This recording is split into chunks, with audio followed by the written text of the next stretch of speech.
Chapter 36 Exploring the Cave Again. Seeing that the effect of his spellcasting was greatly reduced, Black glanced at the illuminating curse cast by Creature, and then looked at Eisen next to him. After being silent for a while, Black frowned and asked, "Professor Eisen, is there anything you can do? Perhaps we can use Fierce Fire Curse to burn away the traces of black magic applied on it?" Eisen pondered for a moment, and then gave an idea. "Fiend Fire, it is true that everything can be burned, but Regulus' body is still below. I can't take the risk of burning it." Black shook his head. "Is that so?" Eisen was silent for a moment, but then his eyes lit up, as if thinking of something. In a flash, his figure turned into a ray of light, directly entering the world of light. Suddenly, the whole world fell silent. Reaching the speed of light, Eisen burrowed right into the light cast by the house elf, feeling the difference from a wizard's spell. With a thought, Eisen appeared in place in a flash, and retreated from the world of light. All of these actions were completed in an extremely short period of time, so Black didn't notice anything unusual about Eisen at all. Just now I feel that it is not that Eisen analyzed and cracked the lighting spell cast by the house elf in a short period of time, but disassembled its performance effect. This means that although Eisen cannot cast the exact same illumination spell, he can intercept its magical effect and fix it on an item. To say that Eisen has not yet developed the ability to solidify magical effects on the body, it is still a test of his means to do this. But now that he has researched such a method, it becomes much easier to apply this method to items. Thinking of this, Eisen looked directly at Black. "There is a method. Do you want to try it?" "Well, of course it's no problem. Since you can take away Slytherin's locket from here, then I believe you must have extraordinary means." Black's eyes lit up, and he believed Eisen without hesitation. After nodding, Eisen held out his wand calmly. Afterwards, without seeing any movement from him, I saw strands of light coming out of the light cluster cast by Creature. Like a thread, light emerged from the tip of Eisen's wand, which he pointed at Black. Those silk threads moved and wove on Black, as if turning into a naked body, covering Black. "This," Blake suddenly looked at Eisen in surprise. "It's a combination of transfiguration and alchemy. It's very clever. It just so happens that I have a new experience in alchemy recently, so I can do this." Eisen withdrew his wand and spoke very calmly. "Thank you, Professor Eisen." Looking at the glowing clothes on his body, Black smiled. "Okay, you can go down and find someone now. I think Creature shouldn't need such a trick like me." Eisen waved his hand. "No, Professor Eisen. Creature can take care of himself." Creature blinked his eyes wide, and then let a ball of light emerge from his fingertips again. "Do you need me to cast a head-soaking spell on you?" Looking at the two figures, one big and one small, Eisen suddenly asked again. "The bubble head spell is a very practical spell. The magic effect is to put a transparent bubble on the caster's head, so that the wizard can get enough oxygen to breathe in a dirty environment or underwater. The principle of this spell has not been studied in depth by Eisen, so he does not know whether the oxygen provided by the bubble head spell is directly drawn from the external environment or created out of thin air. If created out of thin air, the spell could be used in outer space. If it is learned from the external environment, then I am afraid that it will be useless in outer space." Black waved his hand, and then spent a little effort putting the bubble charm on both him and Creature. "Are you sure those ghouls won't attack us?" Black said in a muffled voice, looking at the glowing clothes on his body and the light cluster around Creature. "Don't worry. It's just some ghost corpses, and there are no powerful magic methods down there." After scanning around the bottom of the lake with the god's perspective, Eisen found nothing unusual. Blake didn't waste any more time. He jumped into the lake directly, and started to swim flexibly with his limbs. Seeing this, Creature at the side also jumped down. Jumping into the lake, the bitingly cold water made Black's body slightly stiff, but then the light from the clothes on his body drove away the cold, and Black breathed a sigh of relief. Swimming to the dark part of the reef, Black saw a hidden ghost, and quietly stepped forward to observe, and found that he was not Regulus, and then Black quietly left. The whole process went smoothly, and Black was not attacked. Two figures wandered around the bottom of the lake, and things became boring. Eisen frowned as he looked at the vast expanse of corpses at the bottom of the lake. One must know that these army of infernal corpses were arranged by Voldemort. But how did Voldemort get so many corpses? Could it be that they were all ordinary muggles he had killed? Ordinary muggles. Wait, from that village? Eisen suddenly thought of the village halfway up the mountain and didn't know what to say for a while. It seems that the reason why Voldemort is an evil villain is not just talk. In order to deploy his army of ghouls, he slaughtered a village. After a while, Eisen collected his thoughts, and a playing card appeared in his hand, which turned into a reclining chair after falling on the ground. Eisen lay on it and observed the space quietly. When he came here last time, Eisen took away the poison-covered locket. Although he noticed that the space was huge, he didn't take it seriously. Looking at it now, Eisen found that the space was much larger than he expected. Expanding the space of the cave with the untraceable stretching mantra can indeed greatly increase the size of the space.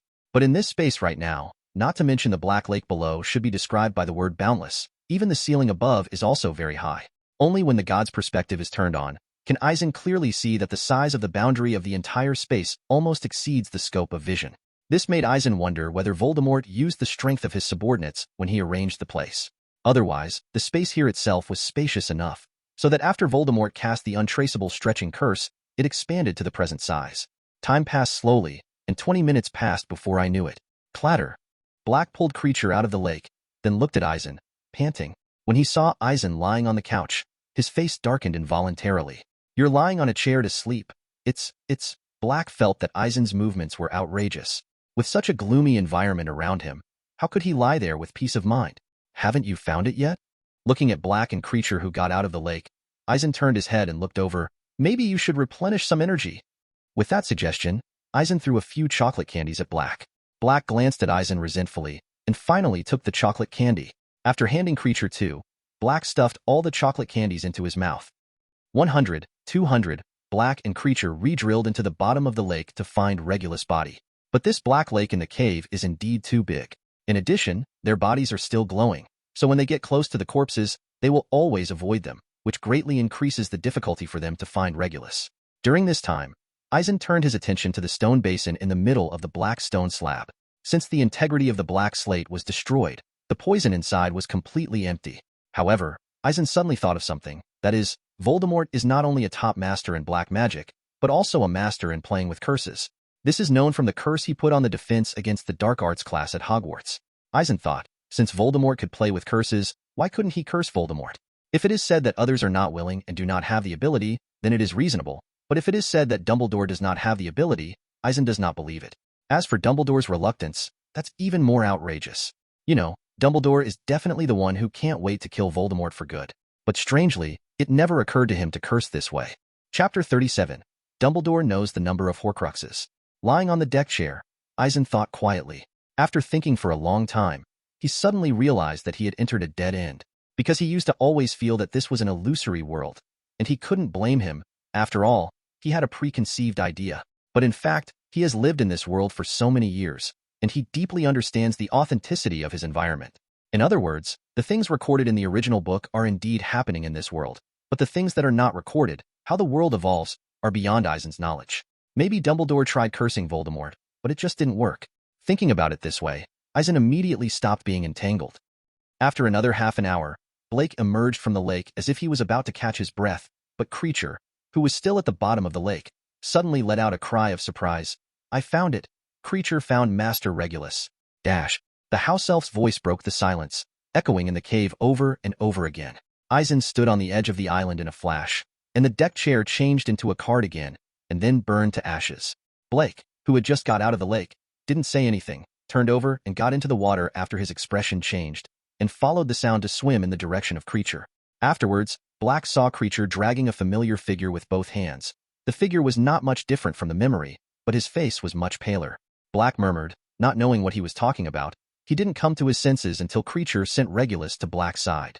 He swam back to the shore with Regulus' body, and then panted heavily, with a ho-ho sound in his mouth. Before he knew it, tears had already flowed out of him. Seeing Black's sad look, Eisen couldn't help feeling a little bit sad. After a long time, Blake calmed down, picked up Regulus' body, walked to Eisen, and glanced back at the black stone slab. The stone basin in the middle was empty without any trace of poison. Sirius, what do you think of this place? Seeing that Black had calmed down, Eisen said calmly, what are you going to do? Blake didn't care about other things now. He just wanted to take Regulus' body back and place it properly and hold a funeral worthy of him. Destroy something. What do you think? The god's perspective is fully open, and the entire cave space is reflected in his mind, and Eisen's hands are itchy suddenly. We'll be waiting for you outside. Blake didn't say anything. After greeting, Creature brought his and Regulus' bodies and appeared on a reef exposed to the sea outside the cave. Within a few minutes, they saw that the rock wall of the dark passage below the cliff began to fall off layer by layer, and a layer of bright light bloomed on it first, and then quickly dimmed. Immediately afterwards, the solid rock wall seemed to have been melted by sand, turning into fine powder and rustling down. The entire lower part of the cliff, like a gravel castle collapsed, revealed a deep and wide hole. Eisen walked out with a blank face and came to Black's side in a flash. Blake looked in the direction Eisen came out from, but found that there was nothing inside. Let's go, Eisen said calmly. It's all destroyed inside? Black seemed a little surprised. I don't think it's necessary to keep this kind of place. Eisen shrugged slightly. Blake nodded and said nothing more. Afterwards, Eisen dragged Creature and Black and disappeared in place together with Regulus' body. 12. Grimald Place, Black's old house. After Regulus' body was properly placed, Eisen borrowed the Black family's fireplace to return to Hogwarts. In the headmaster's office, Eisen and Dumbledore had a brief conversation. Regarding this matter, do you think some of my actions are a little unreasonable? Dumbledore showed a little helplessness and exhaustion on his face. You mean to prevent Sirius from preaching about Regulus's Horcruxes? Eisen looked at him, then shook his head slightly. You are the headmaster of Hogwarts. You really need to consider a lot of things. It's not bad close to human feelings, but consider the overall situation. Dumbledore looked at Eisen in surprise and showed a relaxed smile. Okay, let's talk about something happy. I must thank you, Eisen. The few Horcruxes you found helped me a lot. Horace Slughorn has found a clue to the Horcrux. Horace Slughorn? Eisen whispered, but there was no wavering in his heart. Yes, Horace. He used to be head of Slytherin House and potions professor, but retired in 1982. Dumbledore nodded slightly. You mean, before Professor Slughorn retired, he had a close relationship with Voldemort and knew the secrets about Horcruxes? Eisen showed a thoughtful expression in front of Dumbledore. Yes, before retiring, he valued Tom very much. At that time, I suspected that he knew something, but he kept his secrets all the time. He was afraid that I would ask those secrets, so he simply resigned and retired. Dumbledore's tone was quite emotional. So now? Eisen frowned slightly. He must be still very wary of you. You're right, he's a crafty old fellow. Then how did you learn the secret of the Horcrux from him? Eisen was indeed curious. Yes, didn't I say that earlier? I have to thank you for those Horcruxes you found. A smile spread across Dumbledore's face. What does it matter? Eisen vaguely thought of something, but remained calm. Horace knew what I wanted to ask, but he was worried that the secret would be revealed and he would cause trouble for himself. Until I took out the 4 destroyed Horcruxes, he was shocked. Maybe because I destroyed all of Tom's Horcruxes the hope is great. So tell me about Tom's obsession with making 6 Horcruxes. He believes you? Eisen was a little surprised. I showed him the 4 destroyed Horcruxes, and he knows how determined I am. Dumbledore paused, then looked at Eisen meaningfully. Also, I drank a bottle of Fulling in advance. Potion. You have Felicia on you? Eisen's eyes lit up a little. Having been a headmaster at Hogwarts for many years, there's always something about him. Dumbledore ignored Eisen's glowing eyes. That is to say, the number of Horcruxes that Voldemort will make has been determined, and there will be no more than 6. Well, no more than 6 except for Harry? Eisen brought up the topic. Yes, this is good news for us. Dumbledore nodded. So, has the whereabouts of Hufflepuff's Golden Cup been found? It is most likely a Horcrux, and after finding it, there will be only one Horcrux left. Eisen was speechless as he spoke. He knew that Hufflepuff's cup had been hidden inside Gringotts, apparently by Bellatrix Lestrange, a Death Eater loyal to Voldemort. But there is no reason for Mr. Eisen to speak out about such a hidden matter, so he can only pretend not to know. As for the method to find out the Hufflepuff Gold Cup in the original book, no, there is no clue as to where Hufflepuff's Gold Cup is. Dumbledore said, frowning. It's almost impossible to find someone who can tell about Tom's life away from Hogwarts, so no one know where Hufflepuff's Gold Cup will be placed. Maybe try looking in some safe place, Eisen suggested casually. A safe place? Dumbledore's eyes narrowed. That's right. The diary is kept by his loyal servant Lucius. Gaunt's ring is protected by powerful magic and placed in the old house. Slytherin's locket is hidden in a special place when he was a child. Lowen-Crow's diadem is hidden in the room of requirement at Hogwarts. Eisen paused, looked at Dumbledore and continued. Hogwarts is considered the safest place in the world. You see, Voldemort hid Ravenclaw's diadem in Hogwarts, and it is the room of requirement that few people know about. Well, there's another safe place where Voldemort might hide one of his Horcruxes. Chapter 38 before the end of the semester. After hearing Eisen's words, Dumbledore was slightly taken aback, then seemed to think of something, and slowly said 3 words, Gringotts. Obviously, everyone in the wizarding world knows that if you want to find a safe and reliable place to store things, then besides Hogwarts, Gringotts is the place. Eisen spread his hands. It's really Tom's style, Dumbledore frowned, not knowing what to think. I know about Gringotts, and the anti-theft measures inside are very strong. If I were Voldemort, I would store Horcruxes there. Eisen nodded in agreement. Okay, I'll investigate. Dumbledore frowned, and said slowly, leaving aside Hufflepuff's Gold Cup, we're sure it's our next target, but Harry, how's that new magic going? Eisen nodded slightly and changed the subject. Astral projection? Dumbledore raised his eyebrows, and then said in a heavy tone, "There's been some progress, but not much." Eisen nodded, and fell silent for a moment. The operation that touches the soul. Eisen has been trying this time. Starting from the dream world created by the Oniroy curse, he continued to dig out his own memory. Unfortunately, the soul has not yet been touched. Although Eisen believes that the magic spell he created has gone in a different direction from the production of Horcruxes involving the soul, he still feels that starting from memory can build a bridge to the soul. At that time, after Eisen's dream world becomes more and more powerful, the potential of the body should be tapped out, which will involve the soul level. As for now, Eisen thinks it should be a matter of time. After leaving the principal's office, Eisen went about his own business. Ever since the dream world was created with the Oniroy spell, Eisen's life suddenly slowed down. Practicing spells, learning alchemy, and exploring knowledge about ancient runes and potions are no longer a burden for Eisen. After all, the flow of time in the dream world is controlled by Eisen's mind. This means that when learning some knowledge, he can completely master it in the dream world. Practicing a spell, he can practice it to the highest level in the dream world. Of course, in Hogwarts, besides teaching the students, Eisen also used the dream world to add time buffs to Hermione every day. This not only gave her more time to study, but also allowed her to have more fun. As for the actual combat training between the trio, with the blessing of Eisen's dream world time buff, the level has improved by leaps and bounds. By the end of November, the trio had thoroughly mastered some practical spells such as Obstacle, Stopping, Patronus, Stunning, Petrifying, Iron Armor, and Disarming. Even in class, Snape still turned the class upside down, and Trelawney still made some nagging prophecies, which made all the little wizards extremely depressed. But the trio is in a good mood. Harry, in particular, had been at ease ever since Sirius Black was free and was going to live with him. Of course, there was one more thing that raised Harry's spirits quite a bit, and that was Team Lowen-Coreo's victory over Team Hufflepuff. In this way, if Gryffindor can beat Ravenclaw in the next game, then there is still a chance to win the Academy Cup. However, Gryffindor had already lost to Hufflepuff once before. Although Harry was unlucky and was affected by the Dementors, he lost after all. So, they can't lose again. At this time, the weather has become bitterly cold, but it basically has no effect on wizards. Time flies, and it is December in a blink of an eye. During this time, Eisen spent a lot of time practicing the Oniroy spell every day. Every time one casts the Oniroy spell, it strengthens memory and self-knowledge. Therefore, Eisen's dream world is becoming more and more stable. Recently, Eisen has a faint feeling that his dream world seems to be accumulating a force. This kind of power seems to be able to produce a qualitative change in the dream world. But when the power can be accumulated enough, Eisen has no way to perceive it. In addition to the daily practice of casting the Oniroy curse, Eisen has also made some progress in the solidification of magical effects, but the progress is not large, and it still fails to meet Eisen's psychological expectations. During the second week of December, the deans of each college began to keep a list of students who stayed away from home for Christmas.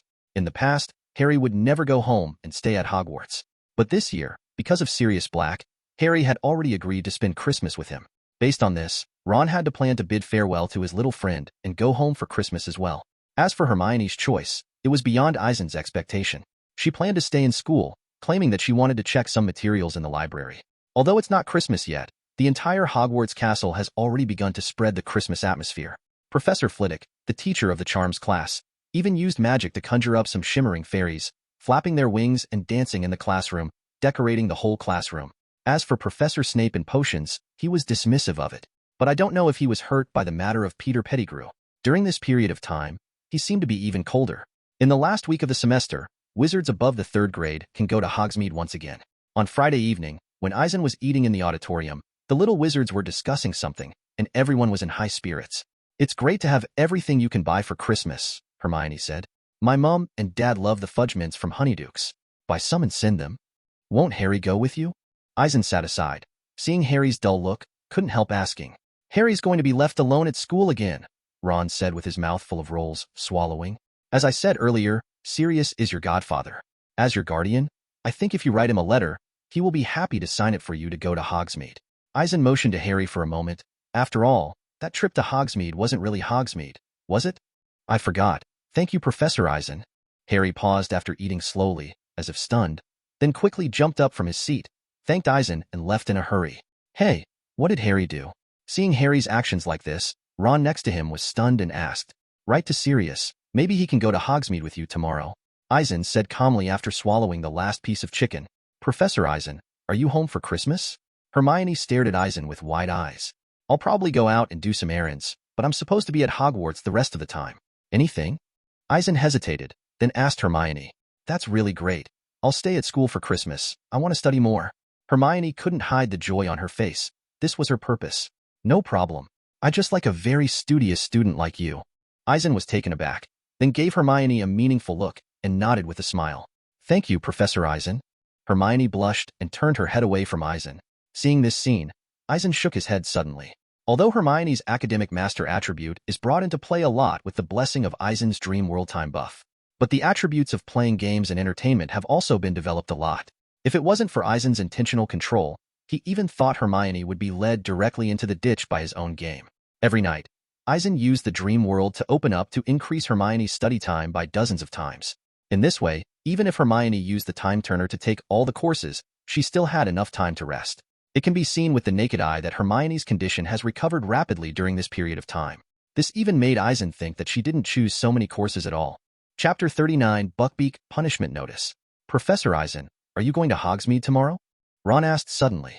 Hogsmeade? Eisen hesitated for a moment. To say that during this time, Eisen is really fine. After all, whether it is learning knowledge or practicing spells, it can be done in the dream world. Therefore, time in the real world is suddenly abundant. However, going to Hogsmeade Village with the little wizard doesn't seem to be a big deal. Thinking of this, Eisen glanced at Hermione, and seeing her expectant look, he simply nodded and replied, You can also go to Hogsmeade for a stroll. Generally speaking, during Hogsmeade Week, when the students go, there will be professors going with them. The purpose is to prevent any accidents for the students. Like last time, both Professor Snape and McGonagall followed. Unlike the students, who happily wandered around Hogsmeade, the professors didn't think so. After all, professors can go to Hogsmeade at will. For them, Hogsmeade is like the back garden of their own home. They are already familiar and cannot be more familiar. So who wants to hang out in their own yard on purpose? On Saturday morning, Hogwarts Castle was snowing, and it was unusually quiet outside. Walking through the hall, Eisen came across Harry, Hermione, and Ron in cloaks and scarves. Several people were chatting about something. It could be seen that Harry's mood was exceptionally high.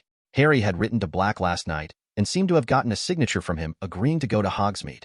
Led by a group of professors, the little wizards came to the village of Hogsmeade.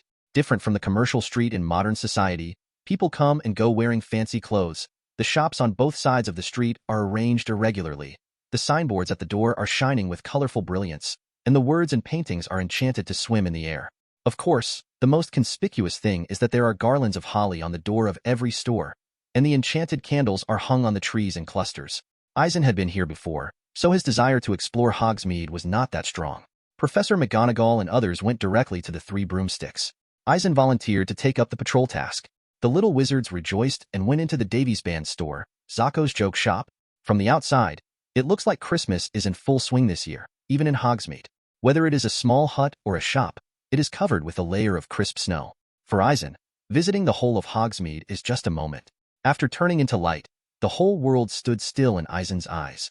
Then, Eisen spent a 10,000th of a second wandering through Hogsmeade. When Eisen recovered, the world was buzzing again. The trio entered Honeyduke's, Eisen noticed, and stopped under an unusual flavors sign at the farthest end of the store. As far as the eye can see, there are bloody lollipops and clusters of cockroaches. Ron said something enthusiastically, but both Hermione and Harry showed disgusted expressions. Eisen turned around and came to the Three Broomsticks bar. He saw Professor McGonagall and others leaning against the window, and a Christmas tree next to them blocked their figures. However, Hagrid's figure is so tall that the upper half of his body is exposed. Professor Eisen, the inspection is over? Professor Flitwick picked up a glass of red wine, poured it into his mouth and belched. I'm faster, Eisen said blankly, and asked the owner, Ms. Rosmerta, for a glass of cherry juice. After a quick glance, Eisen noticed that Hagrid's mood was a bit depressed. Holding the hot mead, he took a sip from time to time, and only nodded at Eisen's arrival. Merry Christmas. Eisen gestured to Professor McGonagall and Professor Flitwick, then looked at Hagrid. Hagrid, what's going on? Bad news. Hearing Eisen's question, Hagrid's eyes seemed to be a little red, and then he handed an envelope to Eisen. After taking the envelope, Eisen opened it, only to see something written on it. Dear Mr. Hagrid, we have further investigated the incident of the hippogriff attacking the students in your class, and we have accepted Professor Dumbledore's assurance that you are not responsible for this regrettable incident. However, we must express our concern about this problematic hippogriff. We have decided to support Mr. Lucius Malfoy's formal complaint, and the matter will therefore be referred to the Dangerous Creatures Committee. We will hold a hearing at the Commission's London offices on April 20th. and we request that you and your hippogriff be present on that date.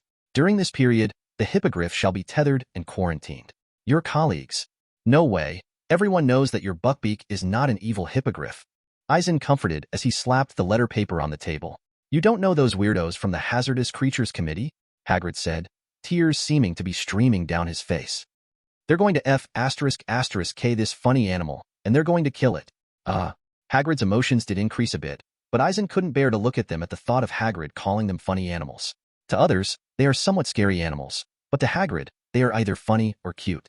It can only be said that Hagrid is indeed extremely talented. Before Eisen could say anything, the door to the Broom and Broom opened suddenly, and Hermione, Harry, and Ron strode in striding in, rubbing their hands together. Following Eisen's gaze, Professor McGonagall, Professor Flitwick, and Hagrid all set their sights on the trio. The trio who originally wanted to come in and have a few cups of butterbeer froze for a while. The three of them quietly sat in the empty seats next to them, and the fire from the fireplace next to them brought them a lot of warmth. Noticing what Eisen said, Harry and Hermione pricked up their ears and listened. That's Ms. Rosmerta. I'll order a drink. Ron looked at a woman with a curvaceous figure and a marked face at the bar, blushing a little.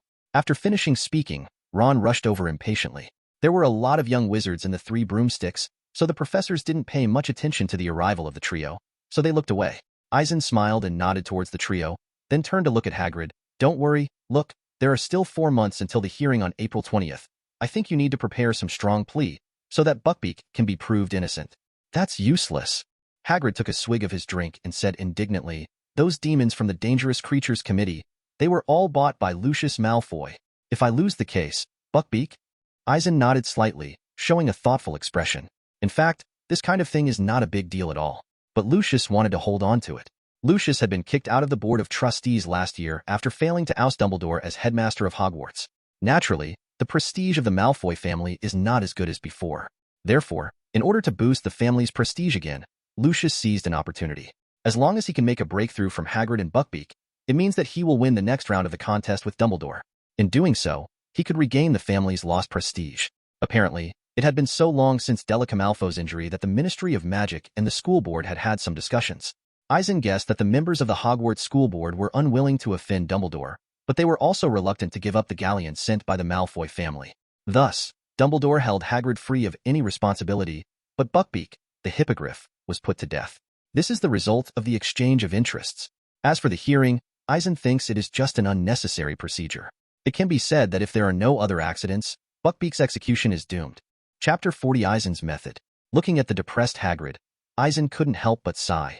The longer we spend together, the more Eisen can discover the difference between Hagrid and other people when he treats magical animals. He is so emotional that he really treats all the magical animals as his family. No wonder. Hagrid can get along with centaurs, can get along with unicorns. Listen, Hagrid. Eisen's face turned serious. You can't give up because of this. You have to prepare your defense. Many people can prove that Buckbeak is innocent. In addition, you can write down the whole story and send it to newspaper. Newspaper? Hagrid gave Eisen a strange look. Well, for example, tell the Daily Prophet to use the power of public opinion to put pressure on Lucius and the Dangerous Creatures Disposal Committee to make them give up dealing with Buckbeak. Eisen said with a twitch at the corner of his mouth. Professor Eisen, I don't think your method will work. Professor McGonagall couldn't help but said, since the date of the hearing has been fixed, it means that the Daily Prophet is likely to be on their side. That side. Hearing Professor McGonagall's remarks, Eisen couldn't help frowning. But if you think about it carefully, this is really the case. You must know that although the Daily Prophet is the mainstream media in the wizarding world, it is not immune to outside interference. Like in the original book, it was controlled by both the Ministry of Magic and Voldemort. In other words, if you write an article about Buckbeak and send it to the Daily Prophet, 80% of them will directly refuse to publish it. Because this is really a small thing that happened at Hogwarts, no one would pay attention to the death of a hippogriff. However, if this incident involves a big story, will the Daily Prophet still stand firmly on Lucius' side?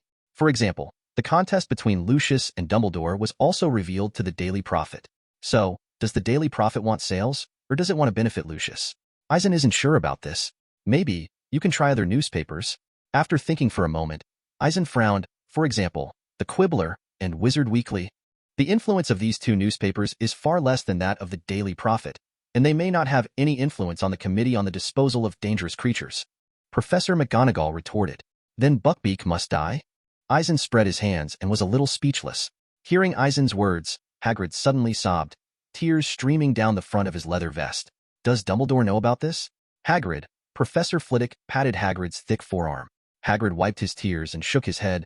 Don't know, but he's done enough. Ron came back from the bar with 3 big mugs of bubbling hot butterbeer on the table. What's wrong with Hagrid? Ron pushed 2 mugs of beer in front of Harry and Hermione, couldn't help asking in a low voice after taking a look at Hagrid's appearance. The Buckbeak thing, it's going to be killed, Harry replied in a low voice, his face also a little gloomy. Buckbeak, that hippogriff that hurt Malfoy. But Malfoy asked for it. Ron took a sip of his butterbeer, showing a puzzled expression. Hagrid said that Lucius was playing tricks behind his back, so Buckbeak is very likely to be executed. Hermione explained in a low voice. Cheer up, Hagrid. There are still 4 months until the hearing, and you and Buckbeak will attend as usual, and I will find a way to save it later. Glancing at the whispering trio, Eisen once again a sound of comfort. Hearing Eisen's words, Hagrid's body shook, and his emotions gradually calmed down. After taking a sip of the hot mead, he said, Thank you, Professor Eisen. You are right. I have to pull myself together. Eisen smiled and said nothing, and drank all the cherry juice in the glass. When it comes to how to save Buckbeak, Eisen still thinks there is no need to go through such trouble after much deliberation. There is no need for any testimony or public opinion. Just like in the original book, since Buckbeak is doomed to be executed, Eisen can just save him at that time.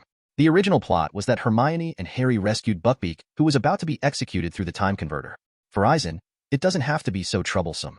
As long as Buckbeak is taken away before he is executed after the hearing is over. As for where to put it, Eisen felt that it should be no problem to give it directly to Sirius Black. I haven't been feeling right lately, Hagrid said, taking out a handkerchief the size of a tablecloth from his pocket and wiping his eyes, worried about Buckbeak, and no one likes my class. No, Hagrid, we like it. Hermione couldn't help but said. Yeah, Hagrid, your class was awesome. Ron poked his head over as well, pretending he wasn't lying. By the way, how's the flobberworm? Hearing what Hermione and Ron said, Hagrid turned around to look in the direction of the trio, but his face suddenly collapsed after hearing Ron's words, Die. I ate too much lettuce. Oh no. Ron jerked his head back, shaking slightly after taking a swig of the hot butterbeer. The trio sat up straight and remained silent for a while. Hagrid, didn't you consider letting the hippogriff go straight away? Professor Flitwick interrupted abruptly. I've thought about that, Hagrid said quietly, but the hippogriff isn't that smart, and I can't explain to it that it should hide. After a while, several professors left from the 3 broomsticks, and Eisen made another round of Hogsmeade. As for the trio, they wandered around various stores. In the evening, the little wizards returned to Hogwarts from Hogsmeade. Until dinner time, many people are still discussing this wonderful day. George and Fred, who replenished a lot of prank props from Zuko's joke shop, even arranged some big shit eggs in the hallway. At 9 o'clock in the evening, Eisen brought the trio into the dream world as usual and started actual combat training again. All petrochemical. Quick imprison. Armor protection. Armor protection. Rays of light were cast from the top of the wand, and the figures of Harry, Ron, and Hermione moved around the fenced field. Obviously, the rhythm of the battle between the 3 has already brought a strange aesthetic feeling. With Eisen's teaching, the progress of the trio can be described as lightning fast, especially in the actual combat training in the dream world, because they are not afraid of getting hurt. The training intensity of the 3 of them has reached an exaggerated level.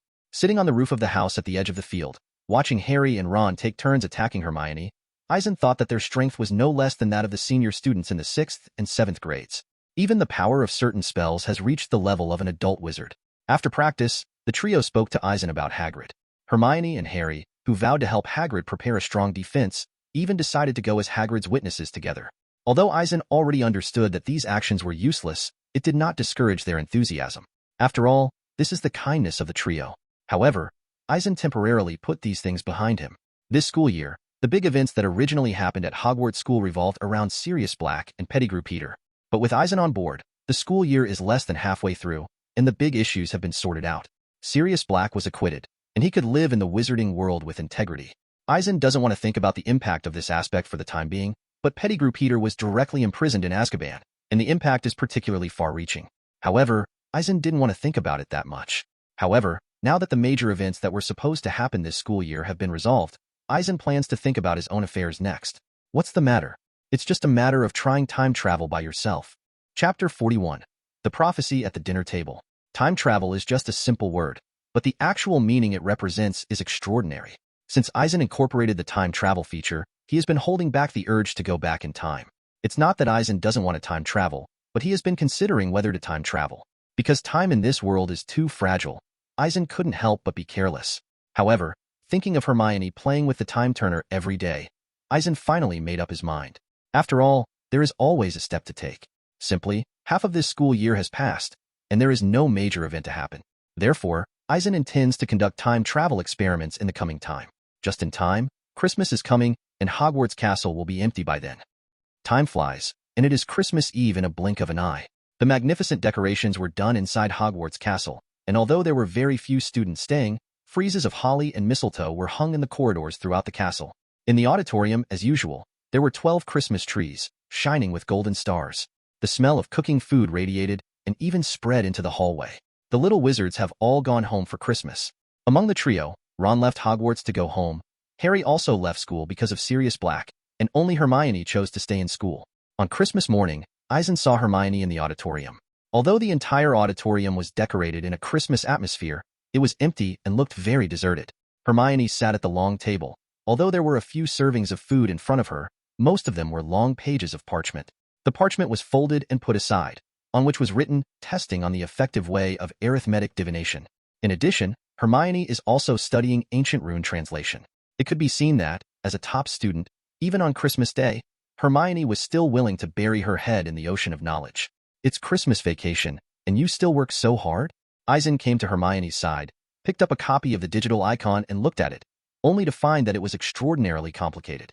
Well, I plan to finish all my homework today, Hermione said unconsciously, and when she looked up to see it was Eisen, a smile appeared on her face. The Christmas holidays at Hogwarts School are about 2 weeks in total, and there is still 1 week before the start of the next semester. Therefore, it was not unusual for Hermione to finish all her homework on Christmas Day. So, is there enough time? Eisen asked in a low voice after seeing that there was no one around. Professor, you mean using a time turner? Hermione looked at Eisen with wide eyes. That's right, you can go back a few hours and do your homework. Wouldn't that give you a few extra hours? Eisen nodded encouragingly to Hermione. Hermione's eyes lit up, as if she had discovered a new continent. Previously, Hermione would always use the time turner in her lessons. I never thought of using it for homework. After Professor Eisen reminded me this time, I found that this is really a great idea. Thank you, Professor. I'll go right away. Hermione cleared the plate in front of her, picked up her manuscript and quill, and was about to leave. Don't worry, wait for me, I'll also. Eisen reached out and patted Hermione's head lightly, giving her a meaningful look. Are you going to use the time turner too? Hermione widened her eyes, then leaned over to Eisen and asked in a low voice. That's right, time travel. I also want to experience what it's like. Eisen nodded calmly. In fact, that's exactly what Eisen had in mind. He had previously considered conducting a time travel experiment, and although he had already made up his mind, he still planned to let Hermione use a time converter to take him through time for a try. After all, Hermione already had plenty of experience using the time turner several times during the first term of the school year. In this case, Eisen thought, let Hermione take him through time travel and try what it's like to travel through time. In this way, maybe it will be more natural for Eisen to use the time travel feature for time travel. So, Professor Eisen, when do we start? Hermione closed the textbook and watched as Eisen became more excited. Well, how about we start in the library at 5 o'clock in the afternoon? After a moment of thought, Eisen winked at Hermione. Okay, Professor Eisen. Hermione frowned and then relaxed, turning the manuscript over again. At lunchtime, Eisen came to the auditorium and found that the 4 long tables had been moved to the position against the wall. Only one table for 12 people was placed in the center. Professor Dumbledore, Professor McGonagall, Professor Snape, Professor Sprout, and Professor Flitwick are all here. Besides these 5, Hagrid and Administrator Filch were also present. Eisen noticed that in addition to Hermione, a third-year student, there were 2 first-year students and a 6th-year Slytherin student. There are 12 people in total, just enough to fill the table. Merry Christmas, Eisen. Dumbledore beamed all over his face. We're not many, and it's kind of silly to use those tables in the houses. Please take a seat. When Eisen approached the table and came to sit down next to Hermione, he waved his hand, and immediately there were grilled chicken, fried sausage, steak, and other unusually rich food on the dinner plate on the table. Thank you, and you too. After sitting down, Eisen took out the fried sausage and ate it. Firecrackers. Severus. Dumbledore looked enthusiastically at Snape, handing over the tail of a large silver firecracker. Snape took it blankly, seemingly reluctantly. Then, when it was pulled, the firecrackers made a roaring sound, and when they exploded, a witch's hat with peaks was revealed, and there were specimens of mountain wither on the top of the hat. Seeing this scene, Eisen called a good guy in his heart. A glance revealed that Snape's face had darkened further. Apparently, Dumbledore already knew about the boggart turning into Snape in women's clothing, and a witch's hat in Professor Lupin's class. At this moment, Dumbledore was definitely playing tricks on purpose. Snape, with a dark face, directly handed the witch's hat to Dumbledore. Dumbledore didn't show any emotion, just took the hat and put it on his head. At this moment, the door of the hall was suddenly opened.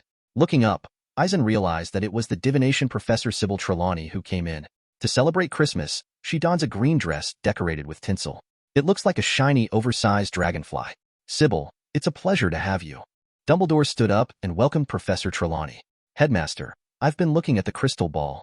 Professor Trelawney rubbed his glasses and said in that dull, distant voice, to my surprise, I saw myself abandoning my lunch alone to come to join your dinner party. Who am I? How can one resist the urging of fate? I walked out of my building immediately, and I sincerely beg your pardon for my lateness. Of course, of course. Dumbledore's eyes lit up, and he pulled out his wand and pointed it the other way. Let me get you a chair.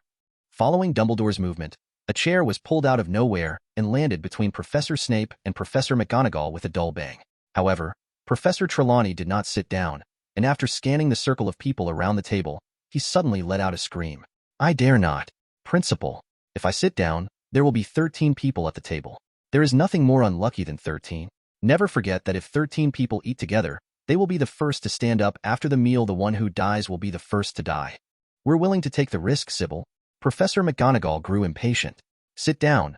The turkey is going to be cold as a rock. Professor Trelawney hesitated, then sat down on the empty chair. But looking at the way her lips were pursed and her eyes were tightly closed, Eisen felt as if a meteorite would fall directly on their table soon. However, such a prophecy? Eisen took a look, including himself, plus the new Professor Trelawney. There were exactly 13 people in total. Chapter 42 Time Travel, Part 1. Eisen mused as he stuffed the fried sausage into his mouth. To say that Professor Trelawney's predictive ability is indeed relatively strong. She successfully predicted that Voldemort would fall on Harry.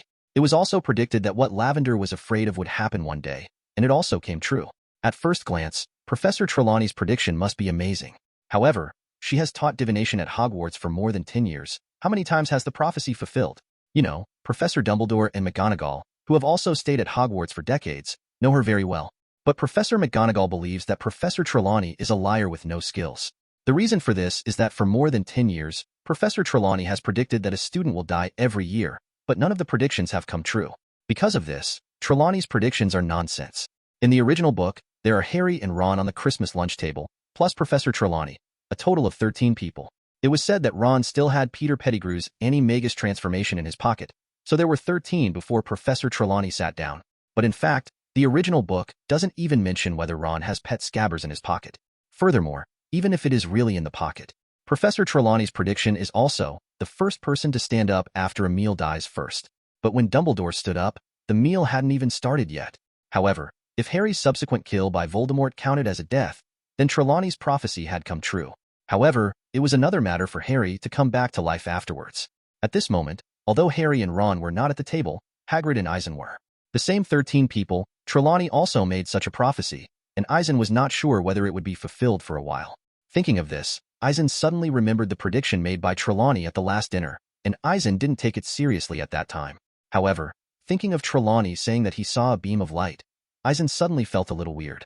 Is that ray of light the Patronus cast by Dumbledore, or is it a ray of light that Eisen transformed into after reaching the state of incarnation in light? The prophecy is a bit ridiculous. After restraining his thoughts, Eisen decided that it would be better to be cautious. Beef tripe, Sybil? Professor McGonagall scooped a large spoon out of a large tureen, then looked at Trelawney. Professor Trelawney ignored her, opened his eyes and looked around, and then asked, Where is my dear Professor Lupin? I'm afraid the poor man is sick again. Dumbledore motioned to everyone to eat, and shook his head as if to express regret. He fell ill at Christmas, really very unlucky. But you must already know that, don't you, Sybil? Professor McGonagall raised an eyebrow and teased Professor Trelawney. Of course I know. Trelawney gave Professor McGonagall a cold look. But I don't always show myself off. I don't act like I know everything, so people don't get nervous. But that already says a lot. Professor McGonagall's tone was full of sarcasm. Watching the confrontation between the two professors, Eisen shrank back so as not to get angry. If you must know, Professor Trelawney's voice suddenly sharpened. Minerva, I've seen poor Professor Lupin. He won't be with us for long. He seems to understand that his time is running out. When I show him the crystal ball, he always avoids. I think, Dumbledore said before Professor McGonagall could say anything, Professor Lupin will not be in immediate danger, Severus. Have you prepared a potion for him? The conversation between Professor Trelawney and Professor McGonagall was closed. Yes, Headmaster. Snape scowled, seemingly unwilling to answer the question. Very well, then he can get out of bed and walk around soon. Dumbledore nodded in satisfaction, and then looked at Eisen. Eisen, what's the matter for the holidays? Unexpectedly, Dumbledore would bring the topic to himself. Eisen paused for a moment, nodded slightly and said, yes, there are some experiments to do in alchemy. Next time, I'll take you to meet someone, I think. He can answer some of your questions about alchemy. Dumbledore said. Oh, I'm looking forward to it. Eisen said with a smile on his face. The person Dumbledore was talking about was probably Nick Flamel. If you really have the opportunity, you can indeed ask some questions about alchemy.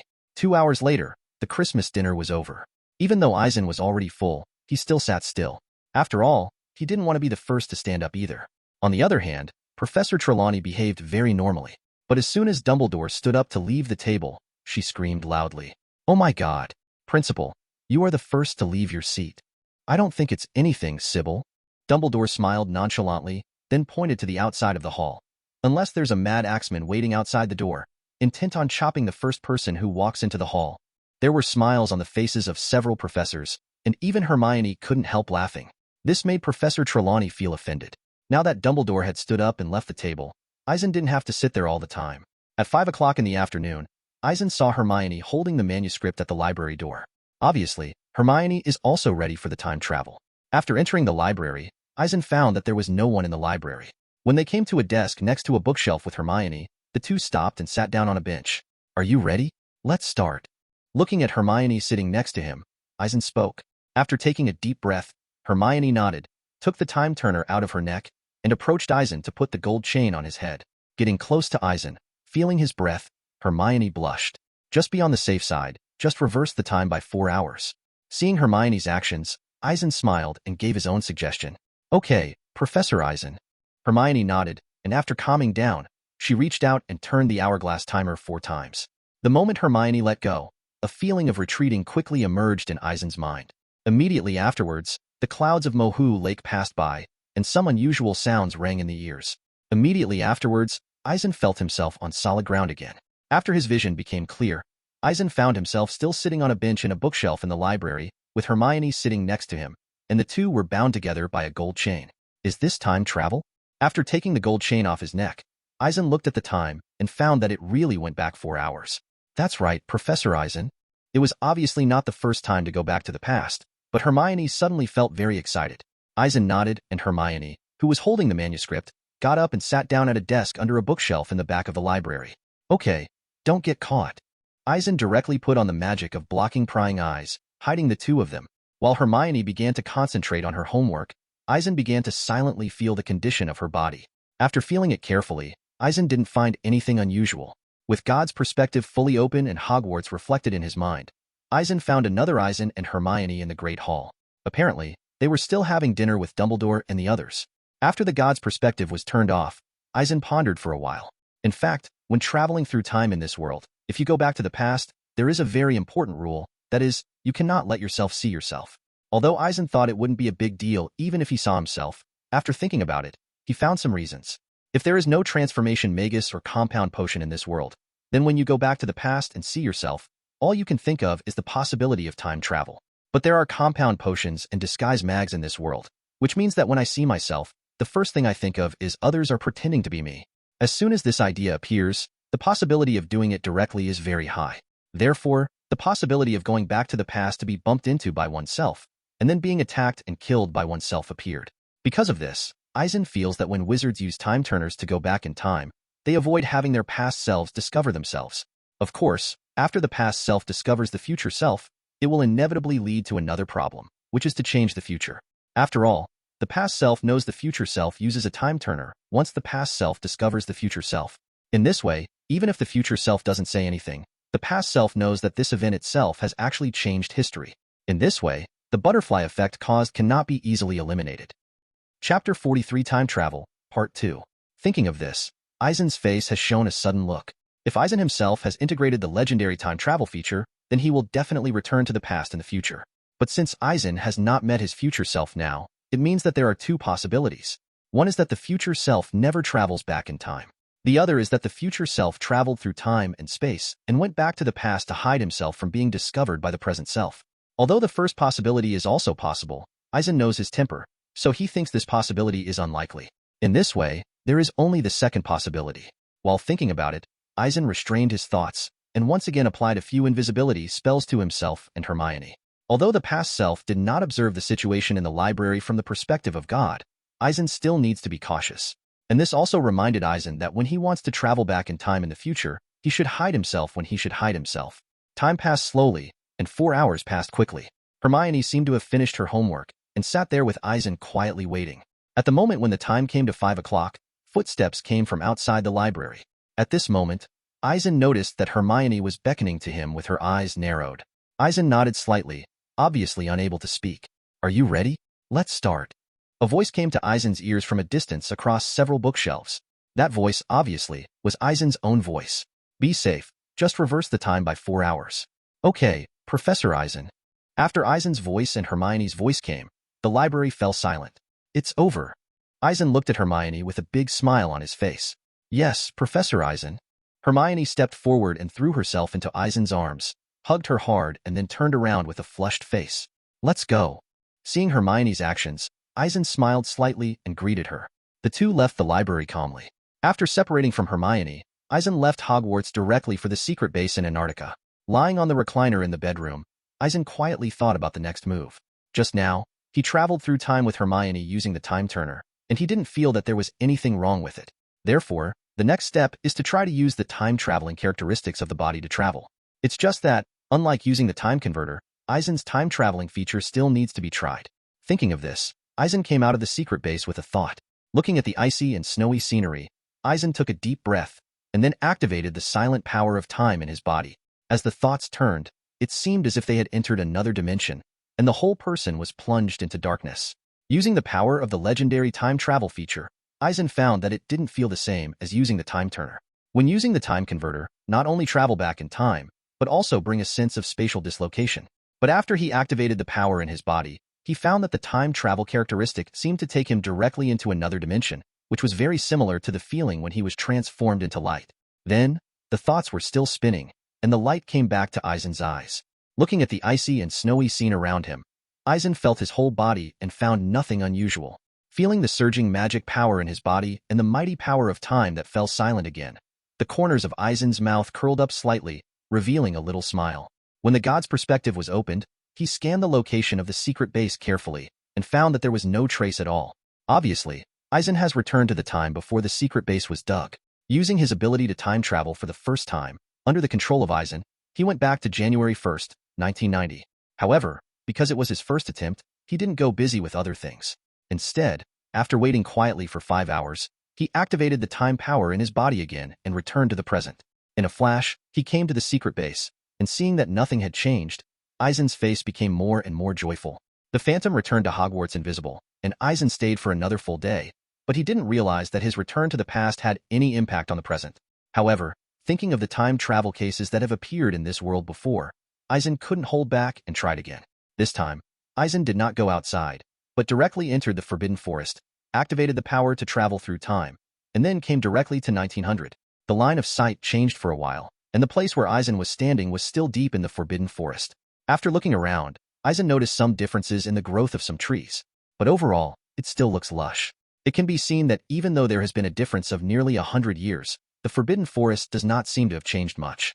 However, Eisen's time travel for the second time is also for experimentation. Therefore, he did not deliberately expose himself in front of others. After becoming the light, Eisen wandered around Hogwarts Castle. It is no different from the Hogwarts Castle in the future, but the figures in the castle count as 1, and they are all extremely strange to Eisen. However, just when Eisen was planning to leave Hogwarts and go around the world to experience the scenery of 1900, he suddenly thought of the library of Hogwarts here and now. That's right, Eisen was studying the mystery of the Horcrux before, but he has been unable to start. After all, Dumbledore hid the dark arts revealed in the Hogwarts library in his office. However, Eisen is currently in 1900 at this time point. If there is no accident, Secrets of Cutting-Edge Dark Arts is placed in the restricted area. Thinking like this, Eisen, who turned into light, walked directly into the library through the corridor. Then, sure enough, he found the book Secrets of Cutting-Edge Black Magic in the restricted area. The moment he regained his figure, Eisen had already cast spells such as the Disillusionment Curse and the Concealment Curse on himself. After opening the book Secrets of Sophisticated Dark Arts, Eisen didn't read it carefully. Eisen first opened up a football field-sized palace in the dream world, and then arranged a large number of bookshelves in it. Afterwards, Eisen roughly scanned the contents of the book, imprinted all the knowledge in it into the dream world, turned it into a book, and placed it on a bookshelf at the edge of the palace entrance. After finishing all these actions, Eisen quickly put the book, Secrets of Cutting-Edge Dark Arts, back in place. After that, Eisen did not delay, and after casting a spell to erase his traces, he left Hogwarts in an instant. In the next few days, Eisen did not appear in front of the world. Instead, he hides his figure and observes this era from all over the world. On the one hand, Eisen is also worried that his contact with some people will directly change history. After all, Eisen has no way of knowing whether changing someone's life experience will affect his own experience before becoming a wizard. On the other hand, since Eisen intends to conduct an experiment in this era, there is no need to add extra details. After hiding his body and wandering around the world for a few days, deep down in Eisen's heart, he suddenly lost the high interest in going back in time. How to say? Just because this era is too far behind for Eisen. Although Eisen entered the wizarding world before, he always felt that the wizarding world was still stuck in the age of steam. But more or less, there will be a shadow of modern society. After all, the wizarding world wasn't really completely cut off from the Muggle world. But this era is different. When walking on the street, you can't see many high-rise buildings, bustling streets, clean roads, etc. In Eisen's view, there are only two words: backward. This sense of time gap is too strong for Eisen. That's all. If Eisen can live on, he may gradually integrate into this era and smooth out this sense of gap. But unfortunately, Eisen couldn't fit into this era. Because integrating into this era means changing history. This is obviously not advisable for Eisen. Chapter 44, back to 10,000 years ago? After the thought turned in his mind, Eisen became speechless for a while.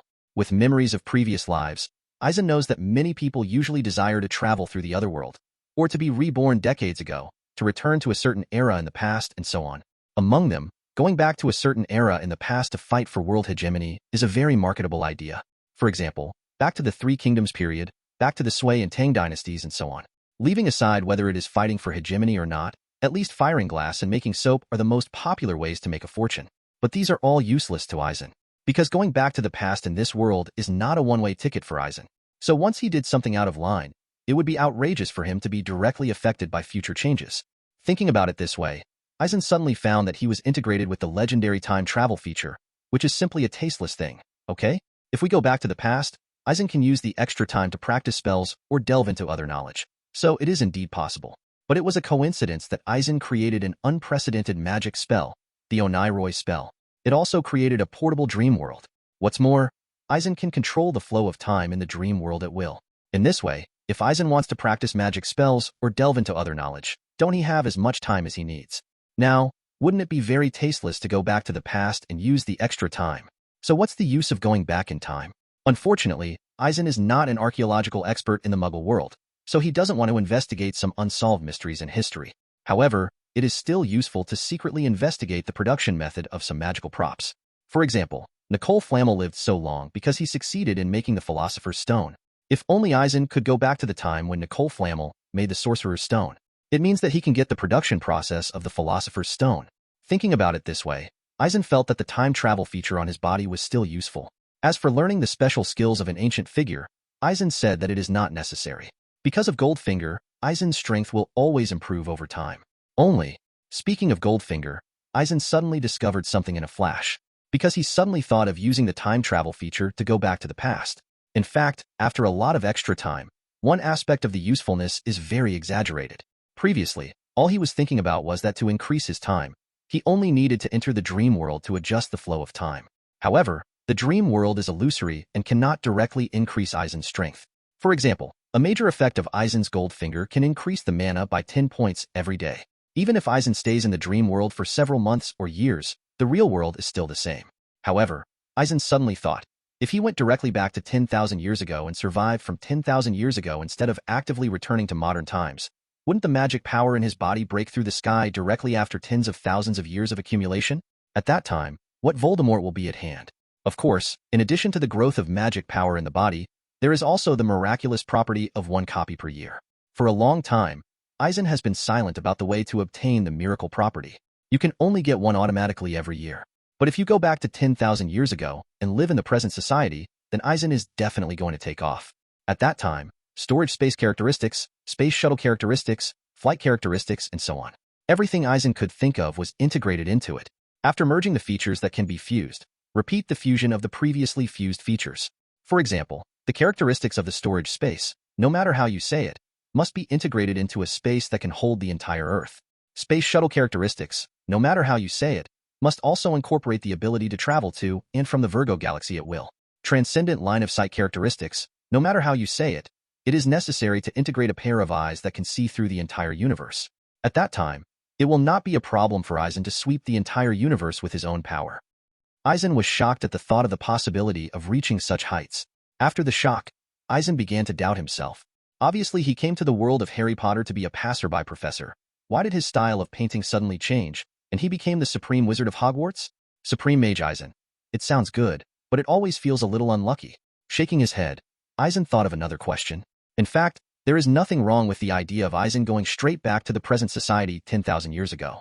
But there is a very critical problem. That is, he is not sure that he can survive the long years. For 10,000 years, if Eisen lived alone, he would be so lonely that he would go crazy. Of course, it might not be, because Eisen can play all kinds of games in the dream world. But no matter what, 10,000 years is too long. Especially for Eisen, who is only in his 20s now, even including the time of his previous life, it is only a few decades. Compared with 10,000 years, it can be ignored. After contemplating, Eisen found that the question in front of him really cannot be ignored. However, after some thought, Eisen found that there are two ways to solve this problem. One of the methods is to use the Oniroi spell to solve it. The core of the dream world created by the Oniroi curse is Eisen's own cognition and memory. If Eisen goes back to 10,000 years ago and wants to easily live through 10,000 years without going crazy alone, he can directly modify and delete the memory. Delete all redundant and useless memories that affect the mental state during the 10,000 years. In this way, there should be no problem in theory to live for 10,000 years and maintain the same mentality now. But this approach also creates a problem. That is the problem of self-perception bias. In addition to memory, the core structure of Eisen's dream world also includes his self-cognition. Once the memory is deleted, Eisen has no way to be sure whether his self-cognition will change subtly. Therefore, it seems that it is not so wise to directly work on one's own memory, delete, and modify it. Since this method may be risky, the only other method Eisen can think of is to sleep. This method is very simple and crude, that is, go back to 10,000 years ago, and then directly find a hidden place to sleep. Just like the hibernation of animals, Eisen directly sleeps for 10,000 years and then wakes up. If such a method works, it should not have the slightest impact on Eisen. It's like sleeping, closing and opening the eyes, and coming directly to the present society from 10,000 years ago. Open the virtual panel of the Goldfinger character and get, not to mention how much the magic power has increased, but you can get 10,000 copies of miracle characteristics in one go. Isn't this beautiful? As usual, this approach absolutely works. But the problem is, how to sleep is something Eisen needs to think about again. After all, Eisen is not a real animal that can sleep for 10,000 years at once. As for freezing Eisen directly and hibernating like Captain America will definitely not work. So, it is necessary to create a magic spell that can make people sleep all the time? For a moment, Eisen couldn't help but started scratching his head. If it is really necessary to create such a magic spell, Eisen thinks that it is actually no problem. But the question is, how does Eisen wake himself up? Cast the sleeping spell, and after I have slept for 10,000 years, the sleeping spell will be lifted automatically? The effective time of a magic spell is automatically timed across 10,000 years, which Eisen thinks is a bit exaggerated.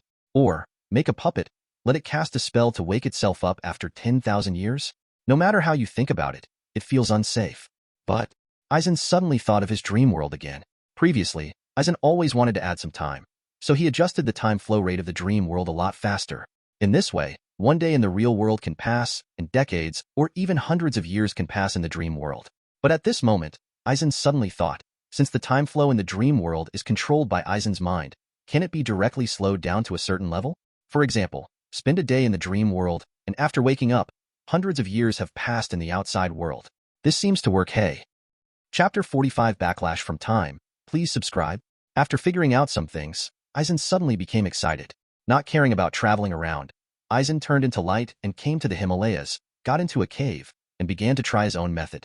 Enter the dream world, build an ancient martial arts world, and play for 5 minutes in an immersive way with holographic images. Then, Eisen woke up from the dream world. At this time, Eisen found that 2 days had passed outside. Obviously, This means that his previous idea is absolutely feasible. For a moment, Eisen couldn't help being happy. When he thought that his method was fine, Eisen couldn't wait. Anyway, having stayed in the era of 1900 for 5 or 6 days, and meeting the conditions for the number of days of the experiment, Eisen planned to go back. Turned into the light, Eisen wandered in the wilderness, across grasslands, jungles, lakes, etc., and finally stopped in the Hogwarts Forbidden Forest. After recovering his physical form, Eisen was about to use the time power in his body to return, but he came to the gate of Hogwarts Castle with a flash of inspiration. On the stone wall, mottled traces seemed to be remnants of history. But because of the magic protection, the wind and rain cannot erode the masonry above. Near the stone wall on the side of the gate, Eisen reached out and took out a card, imprinting a magic seal in the shape of infinity on it. Then a hole was dug directly under the root of the stone wall, and the cards were buried in it. Afterwards, Eisen activated the power of time in his body and disappeared in place in a flash.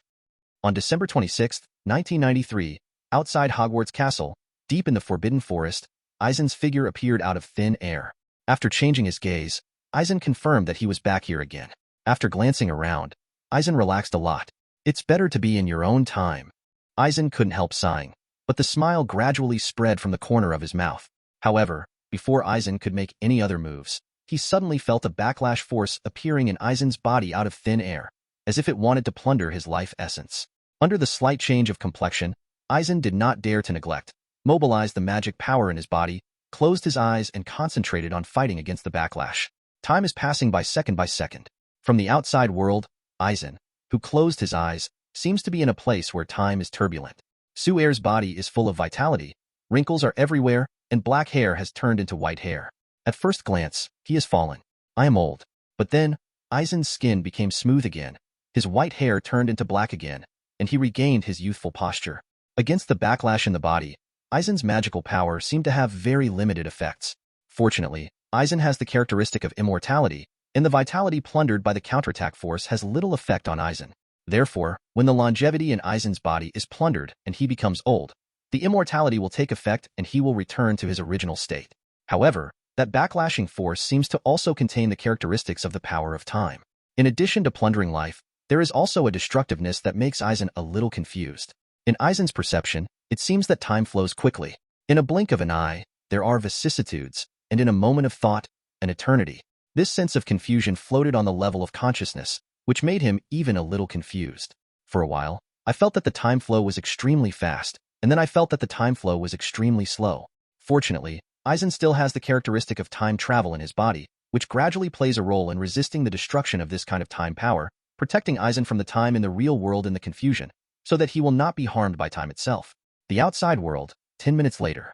On the conscious level, Eisen has been fighting that counterattack force for an unknown amount of time, and finally that force fades away. The backlash force in the body gradually faded, and finally completely disappeared. Afterwards, Eisen, who felt that there was no other strange feeling at the level of consciousness, slowly opened his eyes.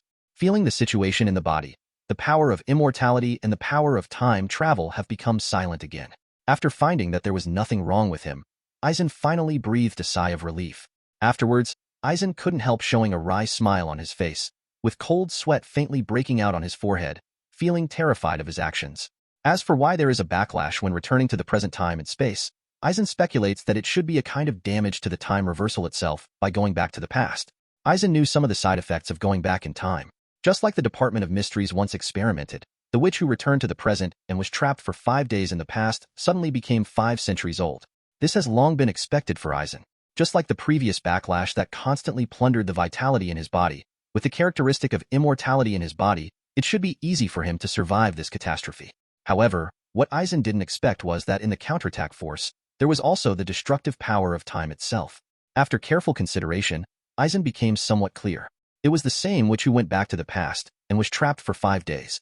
After returning to modern times, except that she herself had aged for a full 5 centuries, the day of Tuesday was extended a lot, while Thursday was shortened a lot.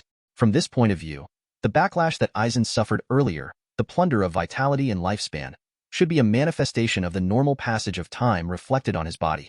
As for the damage to the consciousness level, the situation that caused him to fall into a state of confusion should be the damage of time itself. Fortunately, Eisen has the characteristic of time travel in his body, and it also has the power of time, so it can anchor his consciousness to this moment of reality. Therefore, after overcoming this wave of backlash, Eisen's consciousness was completely restored. Eisen guessed that this level of backlash, if there is no accident, should be like that which, directly destroying the time itself after Eisen returns. In other words, the time of a certain day will be extended several times in the next day, or the time of a certain day will be shortened several times directly. However, it may be because the power of immortality in Eisen's body has been secretly connected with the power of time travel.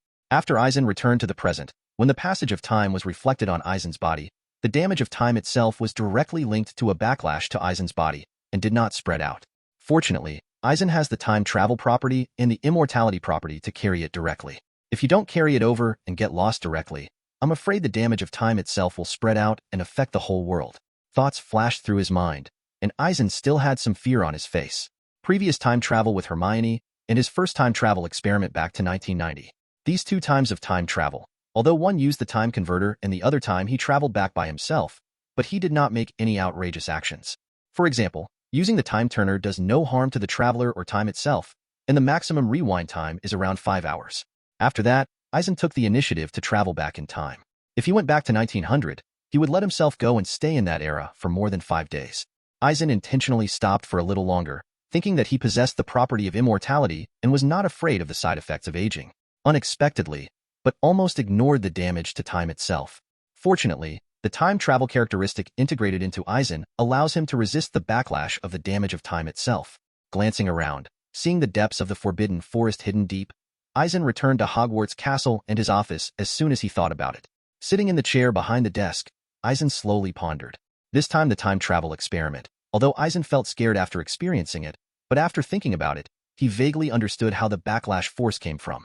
Now that after traveling back in time, Eisen can withstand the backlash brought by staying in the past for a long time without causing other impacts on the present, so should he continue to try? After a while, Eisen still felt that he had to move on. Among other things, just like what he had thought before, using the time spent sleeping until now after returning to the past to accumulate magic power and miraculous properties is an idea that must not be missed. For Eisen, it's a way to bring out Goldfinger's full potential. So, no matter what, Eisen will not give up. As for the backlash brought about by traveling back in time to a more distant past, Eisen felt that it was indeed a little stressful. But it's not that there's no way to carry it through, but I think it will take 10 minutes to fight against the backlash after going to 1900 this time. If we go back to the more distant past, I am afraid that it will take longer to fight against the backlash. What's more, Eisen doesn't know how much the backlash will increase after returning to the farther past before 1900. If it increases exponentially, it's okay to say, but if it increases exponentially, it will be extremely troublesome for Eisen. Chapter 46 Changed History? Seeking subscription? Is there no other way? After pondering for a while, Eisen couldn't help but mutter. The previous experiment in 1900 for several days made Eisen feel a little strange when he returned to the present, which made him more cautious. After all, he is not sure. If he goes back to before 1900 and stays for a longer time, will the backlash after returning to the present soar to a very terrifying level? After all, the time travel feature fused in Eisen's body is just a time travel feature. Despite the legendary rank of the trait, it's not the time force itself.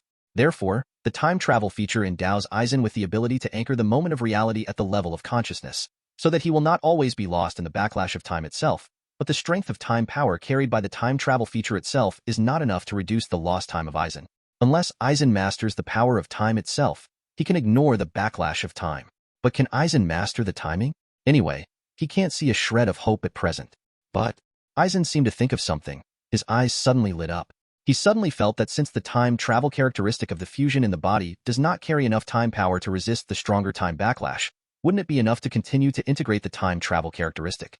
You know, Eisen has done experiments, and his Goldfinger can reproduce the same extraordinary characteristics from similar magic items.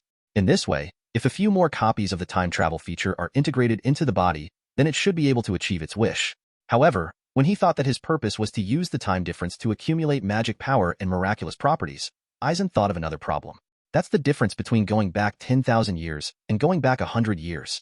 How to say, going back to 10,000 years ago and sleeping until now, then you can accumulate 10,000 years of magic power and 10,000 copies of miracle characteristics. However, it seems that going back to 100 years ago is no problem. Even though he fell asleep 100 years ago and now, he can only accumulate 100 years of magic power and 100 miraculous properties. However, Eisen can return to the past repeatedly. To put it simply, Eisen can go back to 100 years ago, after sleeping to the present, return to 100 years ago again, and then continue to sleep to the present, and then return to 100 years ago. If you continue to dolls like this, you can also accumulate 10,000 years of magic power and 10,000 copies of miracle characteristics. Good guy. Eisen called it a good guy. Thinking of infinite matryoshka, Eisen suddenly felt that other methods are not good. Because in theory, Eisen doesn't need to go back to many years ago at all. He only needs to go back within the safe time limit of the time converter, which is 5 hours, and then use the ability of infinite dolls to accumulate up to 10,000 years the magical power and 10,000 miracle properties. Of course, in theory, it is indeed possible to keep nesting dolls like this. But the problem is, if this is the case, Eisen will have to prepare for 1,000,000 and 1,000,000 time travels. Obviously, this is an unacceptable consequence for Eisen. Because if that's the case, then for Eisen, it's no different from a prison for a day. What's more, with millions of times of time travel, Eisen can predict a picture, that is, 1,000,000 or tens of millions of selves, suddenly appear at a certain moment. The whole world is his own shadow, such a spectacular scene. Eisen can't imagine whether it will trigger a chain reaction and directly destroy the entire timeline. Thinking of this, Eisen suddenly felt his scalp go numb. It seems that it is not very appropriate to use the 5-hour safety time limit to nest dolls. So, what would it be like to go back to 1900 and live until now, using such a long time to accumulate magical and miraculous properties for matryoshka dolls? After pondering for a moment, Eisen felt that this method should be very appropriate. After all, Eisen can withstand the backlash of time within 100 years. However, to really live in the past decades, Eisen is definitely not willing. Therefore, a new mantra has to be developed. Eisen tried to enter the dream world, and he was able to do it for a minute in the dream world, and several days or even months in the real world. But the problem is that Eisen's consciousness can slow down to the extreme in the dream world, but the outside body can't stop eating and drinking for decades. Therefore, even if you don't need to create a sleeping spell, you have to create a spell that keeps the body in its original state. No matter how bad it is necessary to create a magic spell that will greatly reduce the body's metabolism. In this way, the means of quickly accumulating magic power and miraculous properties can be applied freely. At that time, the days of invincibility in the world will be just around the corner. After thinking this through, Eisen breathed a sigh of relief. For the next time, just proceed according to the plan. In the next few days, Eisen wandered around the castle in his free time. In the rest of the time, I study the spells I have learned in the dream world, and I want to pick out some spells that can help maintain the vitality of the body. But apparently, Eisen has no clue about that. On the contrary, after researching secrets of sophisticated black magic, there has been rapid progress in Horcruxes. Every night, Eisen would take Hermione to study and have fun in the dream world, and the life was quite comfortable. Time soon came to January 1994. At the beginning of the month, the students all returned to school. Suddenly, the entire Hogwarts castle became lively again. Before term started, Hermione told Eisen about Harry and Ron's return to school. The other changes are nothing, but there are two things worth talking about. One is that Harry spent a happy Christmas holiday with Sirius Black and got a Christmas present, the firebolt. Everyone was in awe when Harry, the most powerful broomstick of our time, brought the firebolt into the Gryffindor common room. Of course, since Sirius Black has restored his honorary relationship, when Harry brought the firebolt back to Hogwarts, it was not scrutinized by Professor McGonagall like the original book, nor was it confiscated. As for another thing, Ron regained a pet, a little owl named Zhu Weiqiu. Since Scabbers the mouse was turned into Peter Pettigrew, Ron had to get a new pet. The next day, when the students started their classes, Eisen arrived at the gate of Hogwarts when no one was around. Near the base of the stone wall, Eisen turned the dirt below. Originally, Eisen thought, just take back the card with the infinity magic imprint that he buried underneath. But when Eisen dug it up, he was shocked. Because after the soil was dug, there was nothing underneath. It was as if Eisen had never buried a card with a magical mark on it. Could there be geological changes that caused water and soil movement? Eisen's expression of surprise subsided, thinking of this possibility. Only, Eisen turned his head to look at the stone wall of the castle behind him and immediately dismissed the idea. You know, Hogwarts School is protected by magic. This means of protection is not limited to the ground, but also extends underground. Therefore, it is impossible for water and soil movement to occur underground near Hogwarts Castle. As soon as the god's perspective was opened, the line of sight shrouded in all directions and extended to the ground. As Eisen expected, there was still no card. Or, is it a large-scale excavation and maintenance around Hogwarts Castle? Eisen murmured, then shook his head, thinking it was also unlikely. However, Eisen buried the card as a very secret thing. Why it suddenly disappeared? Could it be that history has changed unknowingly in 100 years? Or is it the after-effects of his stay in the past? For a moment, Eisen's face became cloudy and uncertain. After a while, Eisen restored the pit under his feet to its original state and started pacing outside. While pacing, he wondered where the problem was. But unfortunately, after thinking about it for a long time, Eisen still had no clue. However, Eisen still made up his mind not to go through time travel for the time being. At the very least, wait a few months to see if any strange things happen in the wizarding world. After all, changing history is too serious for Eisen to be careless. It just so happened that during this period of time he could study how to reduce the body's metabolism, or stop the body's metabolism completely. After thinking it over, Eisen walked slowly into the door. Chapter 47 Stargazing and Divination, Part 1. During lunch in the afternoon, Eisen found that the little wizards were particularly excited in the auditorium. "This is amazing," said one of Gryffindor's students excitedly. "It's the first time I've had such an interesting class." "That's right. Hagrid should have brought the fire monsters up for our entertainment," his companion grinned. "However, it's a pity that those burning flames still need to collect dead branches and leaves to maintain the fire."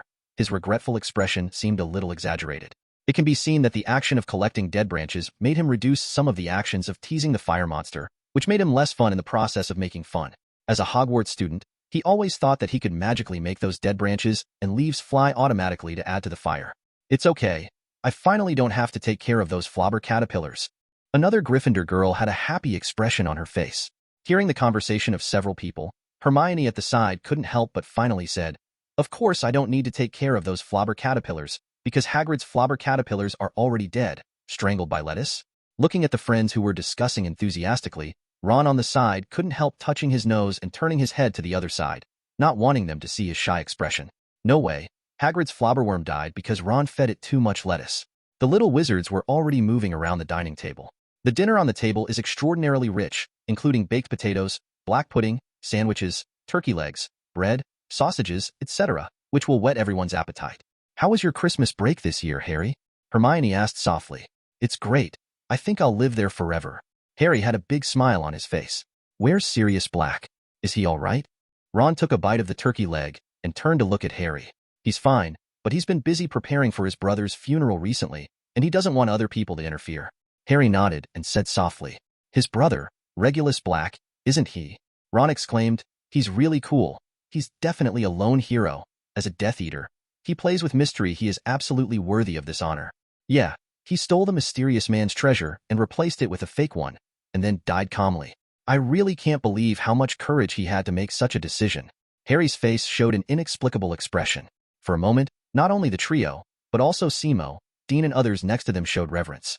"I heard that Harry got a gift, which is the latest flying broomstick, the firebolt?" Eisen, who was sitting next to him, had a flash in his eyes when he saw this, and then changed the subject directly.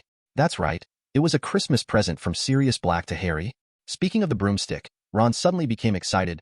"Professor Eisen, you don't know, the firebolt is the most advanced broomstick in the wizarding world. Harry riding it will definitely win the Academy Cup this year." When Sirius said he would give it to me, I was very hesitant. It was too expensive. "It is said that it cost more than 2,000 galleons," Harry said, but the smile on his face couldn't be suppressed.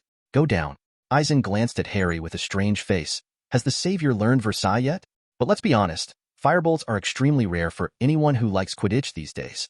Just like a person who likes sports cars, facing the world's top sports cars Lamborghini, Aston Martin, etc., that kind of attraction is definitely not just talking. So, Harry should be fine for the next Quidditch match. Seeing Harry's expression, Eisen continued on the topic. "Well, Wood came to me yesterday and told me that he already knew about my firebolt." Harry nodded, his face undiminished. "You didn't see. He was so excited at the time. It's like the Academy, it's as if the cup has already been taken by us. Actually, it's almost there."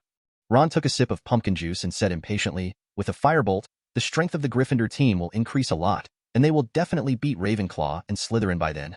Do you think Delacour Malfoy will ask his father to buy a firebolt for all the Slytherin players?"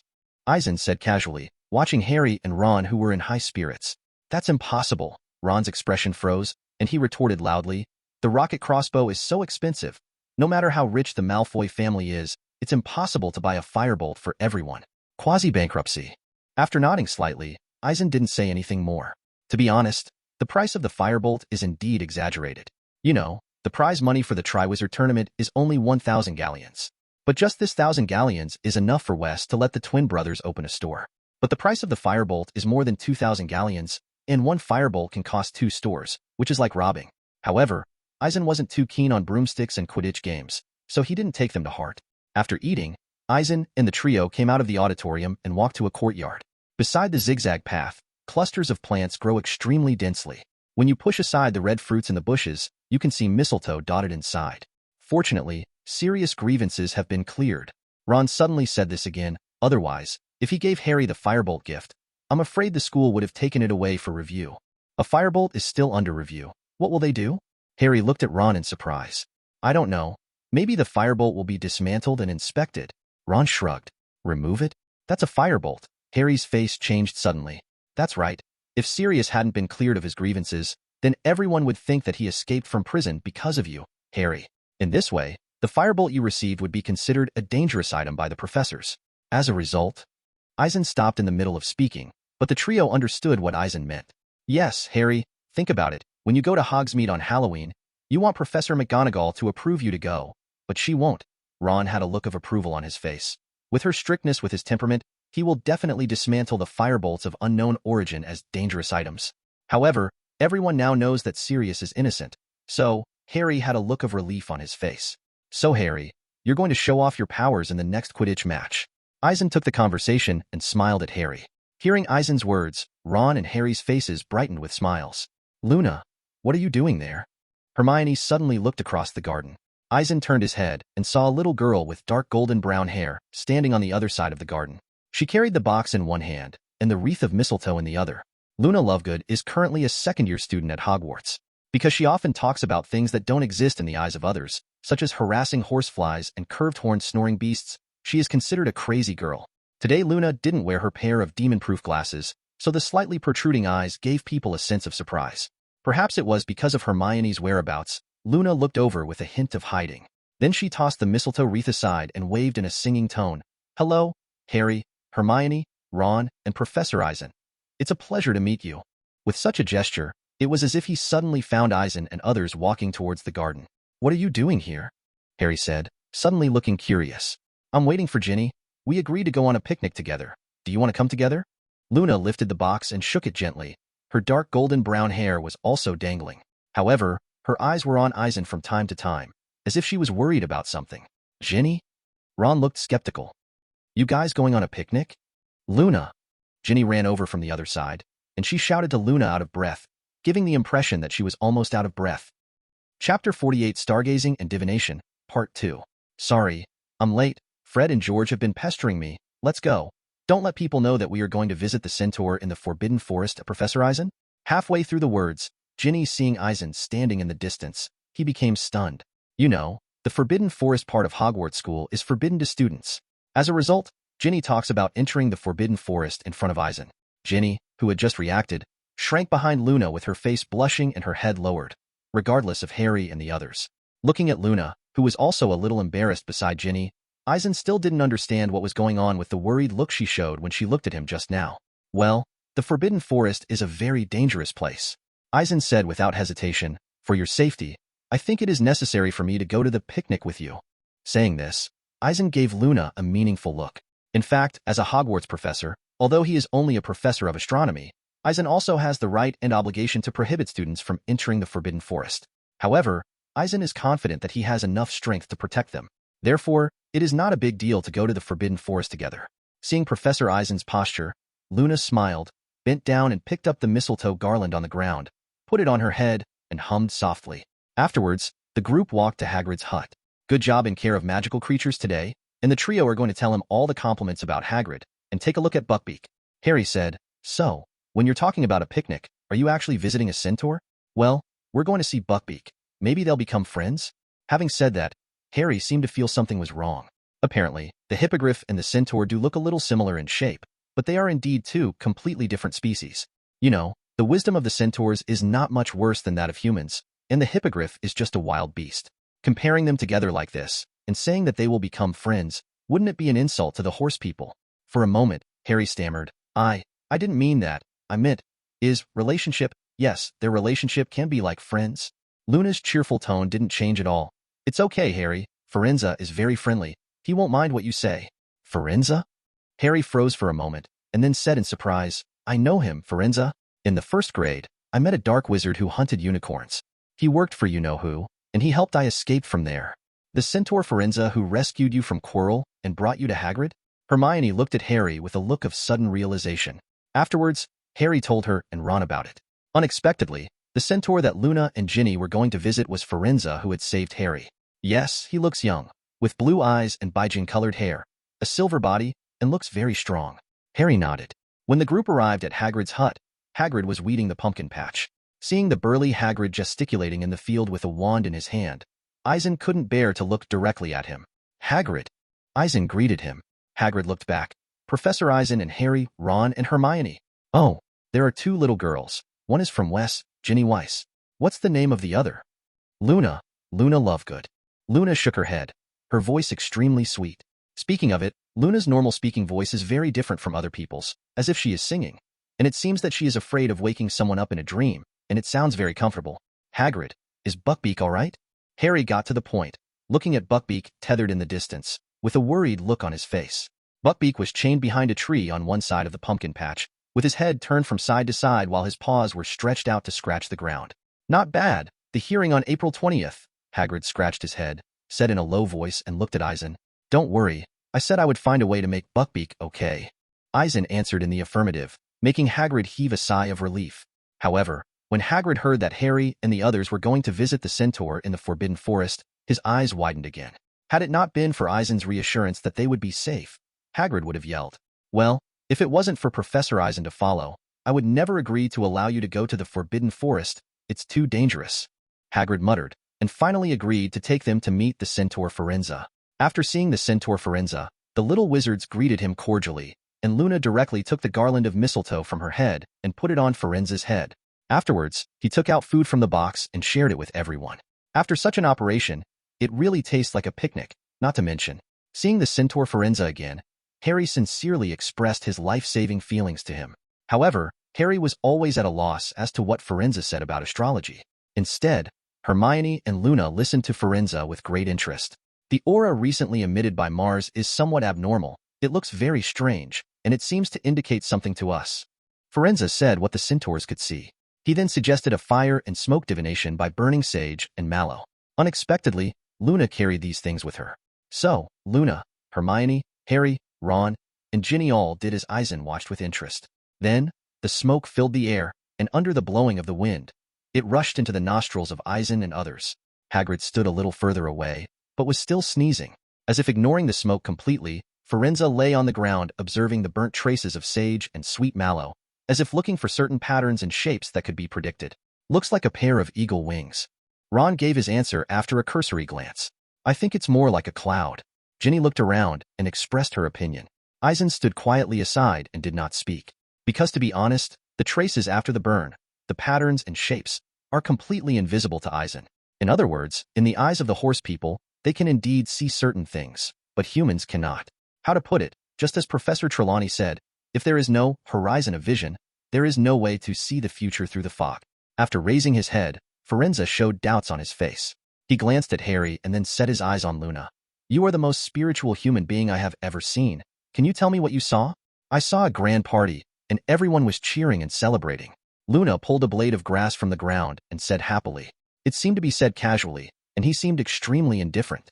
Firenze shook his head and said, Mars dominates wars. In the past 10 years, there are indications that people in the wizarding world are only experiencing a short period of peace between the two wars. However, there have been new changes recently, and the brightness of Mars has suddenly weakened, foreshadowing that the scale of the war may be rapidly diminishing. War to be eliminated. Hearing Firenze's prophecy, Eisen pondered. If there are no accidents, the Centaur's prediction should be accurate, because the two wars are the First Wizarding War and the Second Wizarding War. But the scale of the war has rapidly decreased. Could it be the changes he made? Eisen thought of Peter Pettigrew being imprisoned in Azkaban because of his own reasons, Dumbledore's announcement that Voldemort had been completely killed because of his own suggestion, and the fact that Dumbledore had collected 4 Horcruxes in advance matter. From this point of view, there was indeed enough to add to Voldemort's troubles. So, is this really the reason? Or is Firenze's predicted change actually related to the change caused by Eisen's return to the past? History has been changed? Chapter 49 Daily Life. After calming down his thoughts, Eisen took a look around and found that whether it was the trio, or Luna and Ginny, they all had bewildered expressions on their faces. It seems that the content of the Centaur Firenze's prophecy is relatively illusory to everyone. After uncovering this heavy topic, the picnic atmosphere in the depths of the Forbidden Forest became cheerful again. After that, Eisen, Harry and others returned to Hogwarts Castle. Eisen returned to his office, and the trio returned to the Gryffindor common room. In the next few days, the progress of Hogwarts classes continued as usual. A week into term, Ravenclaw and Slytherin played a Quidditch match. Because the Slytherin Quidditch team still took advantage of the broomsticks, Ravenclaw lost in the end. Although the loss was not much, it was indeed a loss. It's good news for Gryffindor, though, because Gryffindor has a relatively high winning rate against Ravenclaw. Once it really wins, it will be ranked second. To this end, Oliver Wood, the captain of the Gryffindor Quidditch team, deliberately increased the number of training sessions to 5 times a week. It was very difficult for Harry because he only had one night to do his homework.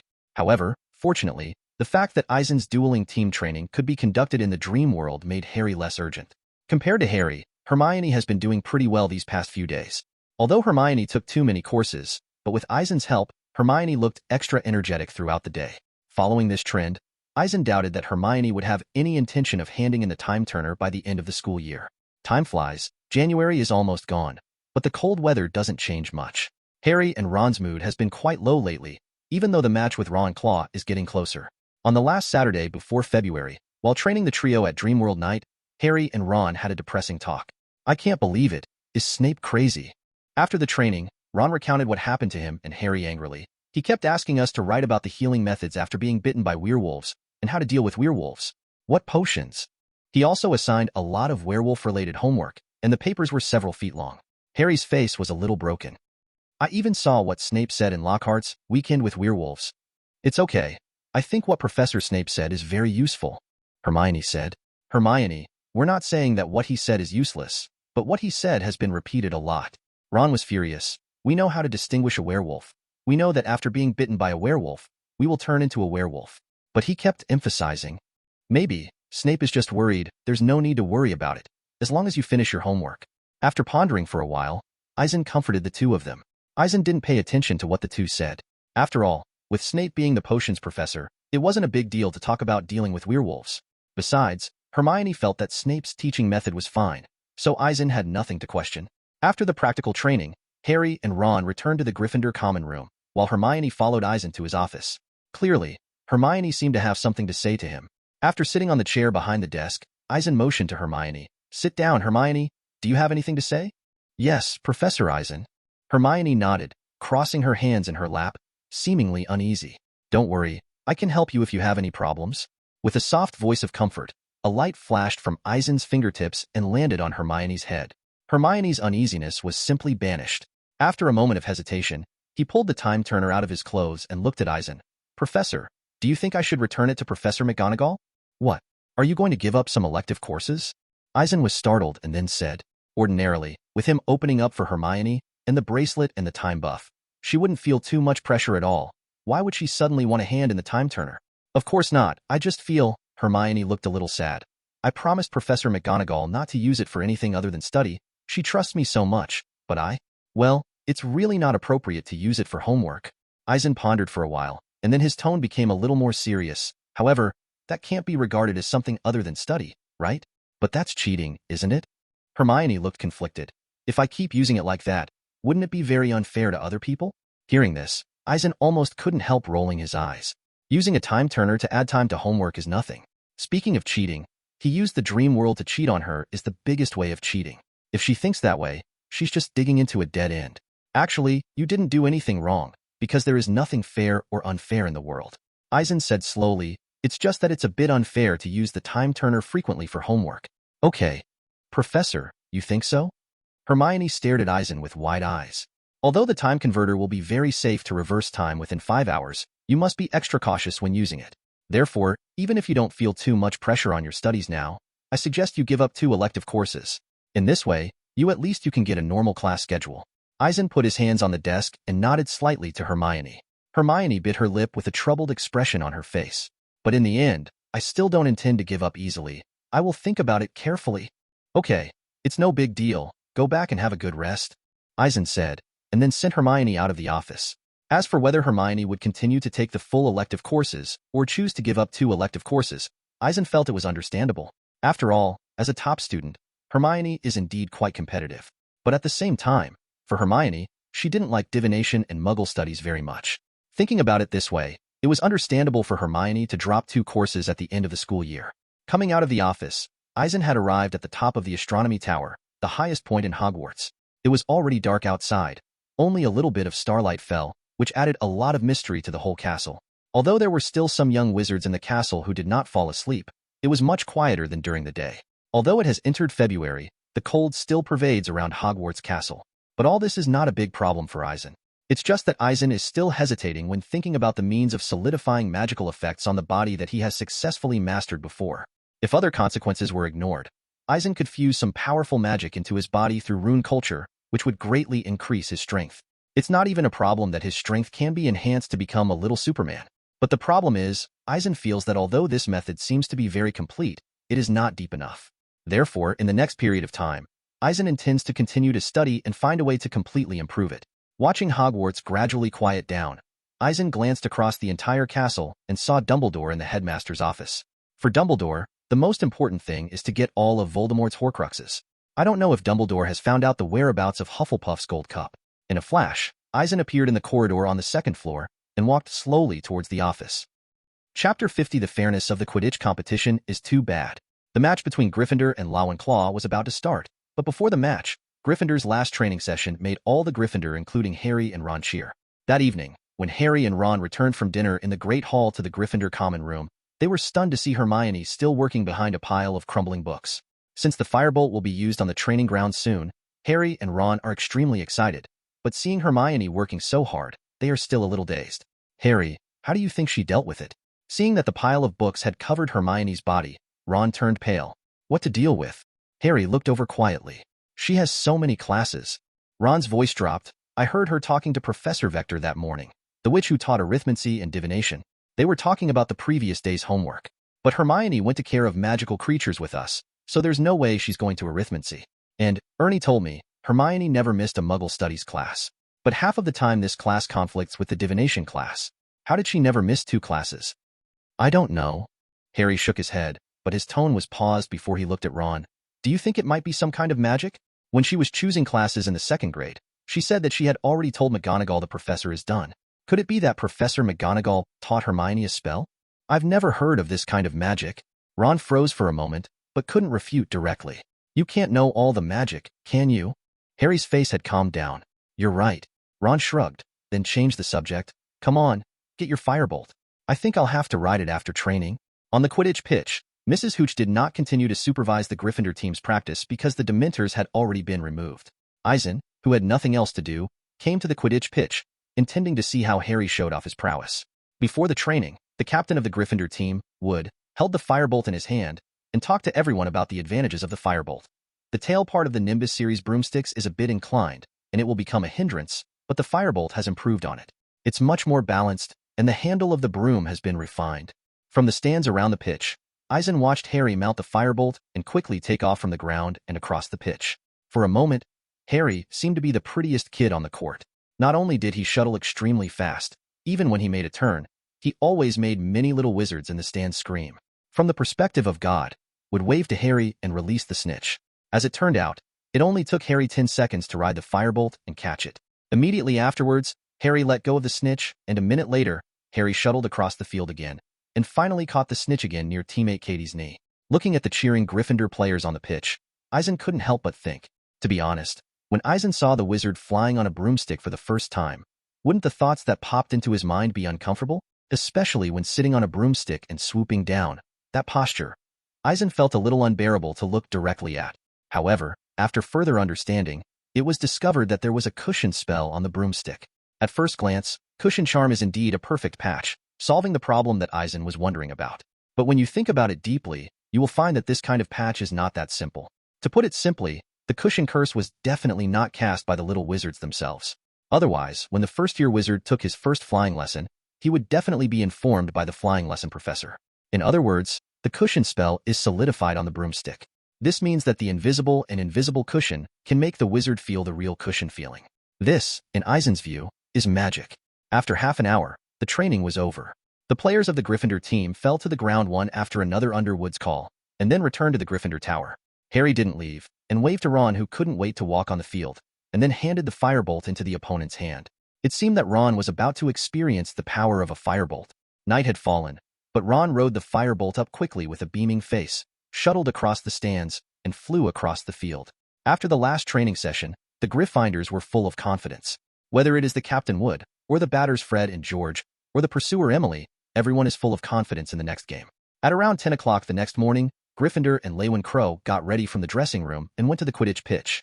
Around the stands, the teachers and students of the whole school were basically waiting for this grand event.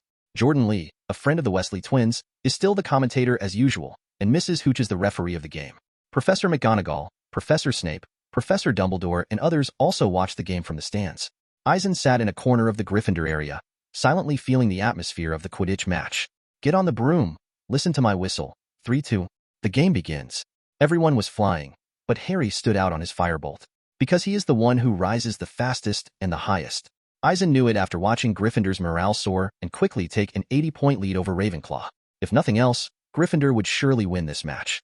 Judging from the situation on the court, although Ravenclaw's seeker Zhang Qiu, is Harry's opponent, even if Harry fell in love with her at first sight, it is impossible to let the water out in public.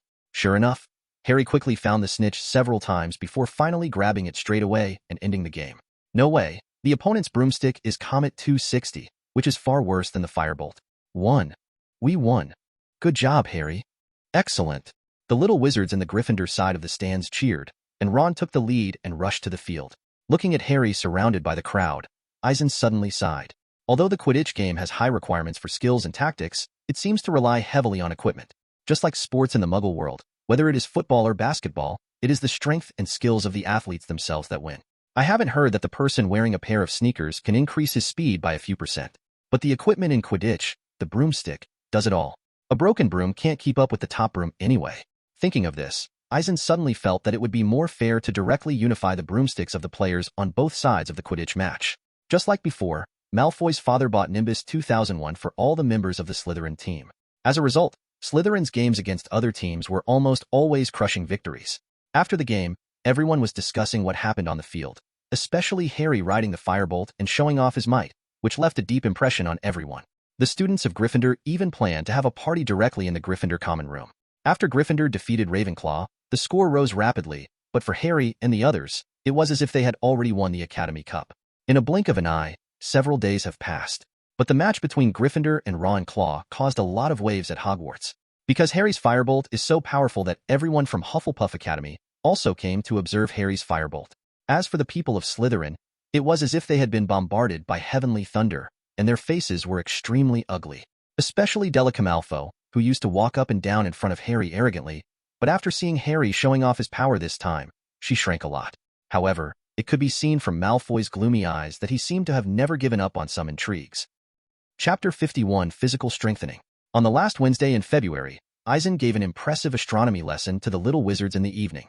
Early the next morning, he came to the secret base to continue his experiments. During this period of time, Eisen's attainments in alchemy have steadily improved, and he has also made significant progress in perfecting the means of consolidating magical effects on the body. Looking at the Antarctic ice fish tumbling and swimming in the fish tank, Eisen felt a little hesitant. Unlike the fish successfully transformed by Eisen before, the rune circulation in this fish did not stay in the flesh and bones, but shrunk deeply and hid in every cell. It's as if this fish has become a real magical creature. It looks completely natural, without the slightest trace of transformation. Although in Eisen's perception, the power in his body is still traceable, but he is very satisfied now. After all, he really couldn't do what Goldfinger did, merging supernatural characteristics into him in a more obscure way. However, do you want to directly modify your body? For a moment, Eisen began to ponder. Speaking of which, the reason for studying such methods is because Eisen has always had a very stubborn impression of the wizard group, or the wizard group, that is, crispy wizards. In Eisen's view, a mage or a wizard does hold this powerful power. Powerful wizards or wizards, like Dumbledore, Voldemort, Grindelwald, etc., can cast powerful magic. To a certain extent, it is not a problem to destroy the world. At the very least, the magic power in Eisen's body is increasing every day, and it is definitely not a problem for the power of the magic spell to reach the level of destroying heaven and earth. However, even so, he is still a very weak flesh and blood body, and there is no way for him to change this. Because of this, Eisen, who has been baptized in various fairy tales and fantasy novels in his previous life, still has a little obsession with a strong body. Although Eisen's comprehensive physical fitness will slowly increase with the increase of magic power, if there is a way to make him directly become a Superman with a body like a man of steel, Eisen is still very eager. Simply, when Eisen was doing in-depth research on the path of alchemy, he found that he could solidify the magic effect on the body, So he came up with the idea of directly transforming his body. If Eisen really transforms his body into a man of steel like Superman, his own strength will definitely increase. But this is only a superficial increase in strength, and it won't address Eisen's deepest concerns. With Eisen's current strength, he doesn't care much about ordinary magic methods anymore. Only for Avada Kedavra, one of the 3 unforgivable curses, there are considerable concerns. Because the Avada Kedavra is an instant death spell, anyone who hits it will die. Dumbledore's pet phoenix is immune, but also Nirvana. In other words, Eisen is still afraid that he will not be able to deal with the Avada Kedavra. In fact, whether it's Eisen's reaction ability, or entering a still world after turning into light, or directly teleporting away from the Phantom, Eisen can directly avoid the Avada Kedavra curse. No matter how bad it is, Transfiguration can transform into a solid bunker to resist Avada Kedavra. But the problem is that what Eisen wants is not just that. What he wants is that he can be directly immune to the Avada Kedavra curse. To put it bluntly, Eisen's goal for his own strength is that even if he lies down and sleeps, allowing other wizards to attack him, even if he casts the Fierce Fire curse or the Avada Kedavra curse, he will not be able to cause the slightest harm to himself. Eisen believed that if he could do this, then he wouldn't need to be a passerby professor at Hogwarts. You don't have to be afraid of him making troubles in the wizarding world. But to do this, Eisen still has self-knowledge. He doesn't think it can be done by the means of solidifying magic effects on the body that he has perfected through his own research. Therefore, last year he had already thought of and captured a Dementor for research. The purpose is to use the characteristics of the patron saint to expel and collect the Dementor's characteristic of being immune to all magic into a crystal ball, and then use the gold finger on him to directly reproduce this characteristic. At the time of the experiment, he had a strong intuition that the experiment could be successful. It's just that it took a little longer in Eisen's opinion. Since the Dementor's ability to be immune to magic has not yet been seen, it is on the agenda to study the means of solidifying magic effects on the body and using it to strengthen the body. Some time ago, Eisen's experiment was successful, but the effect of the experiment was not perfect, so he didn't directly modify his body. Now, the effect has improved a lot and has reached his expectations. As for that, continue to study and reach the level of Goldfinger. Eisen discovered through research in recent days that the difficulty is not ordinary, unless his strength has grown by leaps and bounds. Simply, the method has been improved a lot now, and it has also met his expectations. Therefore, if he wants to make up for his physical shortcomings and strengthen his body, he thinks there is no problem. After taking a long breath, Eisen collected his thoughts. Then with a thought, the water and fish in the fish tank were instantly frozen, and then turned into flames and fierce flames, and then dissipated without a trace. Next, Eisen will strengthen his body. At first glance, Eisen dared to do it himself in less than a year after the method was created. But in fact, thanks to his ability to create bugs like the Oniroi curse. In the dream world, because the flow of time is adjusted to a very exaggerated level, Eisen has actually been researching and perfecting the experiment for at least 5 years. And in the dream world, Eisen can directly virtualize a body exactly like his own for research, so although Eisen is directly working on his own body, he still has a lot of confidence. With a thought, a crystal-clear ice platform grew out of thin air beside the laboratory table. Then, Eisen dodged and lay down on it. After the observation feature is turned on, the scope of God's perspective is limited to Eisen's body, and everything within a 3-foot radius is reflected in his mind. Indestructible. A card was taken out by Eisen, and once the magic was cast using the card as a carrier. Then, under Eisen's means, strands of threads emerged on it. Looking closely, those silk threads are formed by the arrangement and combination of runes and runes that have been shrunk to the limit. The silk thread was glowing with gold, and it fell from the cards and penetrated into Eisen's body. Silk threads continuously emerged from the cards, drilled into Eisen's body, wandered through the flesh and blood, and finally entrenched in the bones. It seems to be constantly strengthening Eisen's body. After all the threads were pulled out from the card instantly turned into dust. At this time, the silk thread in the body is still continuously flowing from the bone, flesh, and blood. But Eisen didn't stop and took out another card, carrying the magic effect on it. Unbreakable. Then, repeating the previous action, strands of runes and runes appeared and entered Eisen's body. After the cards were reduced to dust, a third card appeared in Eisen's hand. The most rigid and powerful. So firm and soft. Waterproof and fireproof. Armor protection. When Eisen's actions were completed, an hour had passed. Indestructible, unbreakable, and extremely strong. The magical effects of these 3 spells were presented in the form of runes, and then integrated into the bone cells of Eisen's whole body, and finally fell silent. After the magical effects of waterproof and fireproof, armor and body protection were presented in runes, they were directly inscribed and integrated into the skin cells of Eisen's whole body and fell silent. In addition, The magic effect of the incantation from firm to soft, the runes in it directly penetrate the bones, flesh and blood, lungs and skin, connecting all the cells in the body. When all these actions stopped, the magic power in Eisen's body began to surge. This behavior of strengthening and transforming the body seems to have caused a chain reaction. While the magic power surged in the body, it seemed to have invaded every cell in the whole body, connecting with all the runes and becoming their source of energy. Afterwards, the originally silent time-traveling properties and immortality properties in Eisen's body seemed to be aroused a little bit. But after perceiving it carefully, Eisen found that the time-travel property and the immortality property were still silent in the body. Chapter 52 Man of Steel. With a thought, the ice platform under Eisen disappeared, and then he flashed out of the secret base. After moving his body for a while, Eisen's brows could not help but frown. Then, as if thinking of something, he turned a card into a sharp sword, and then held the hilt. Eisen stretched out his arm, holding the sword directly on the arm. Immediately, it felt as if it was being scratched on extremely tough cowhide, and it encountered great resistance.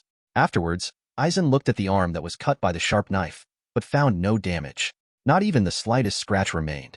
A slight chill spread in the outside world, but it didn't affect Eisen in the slightest.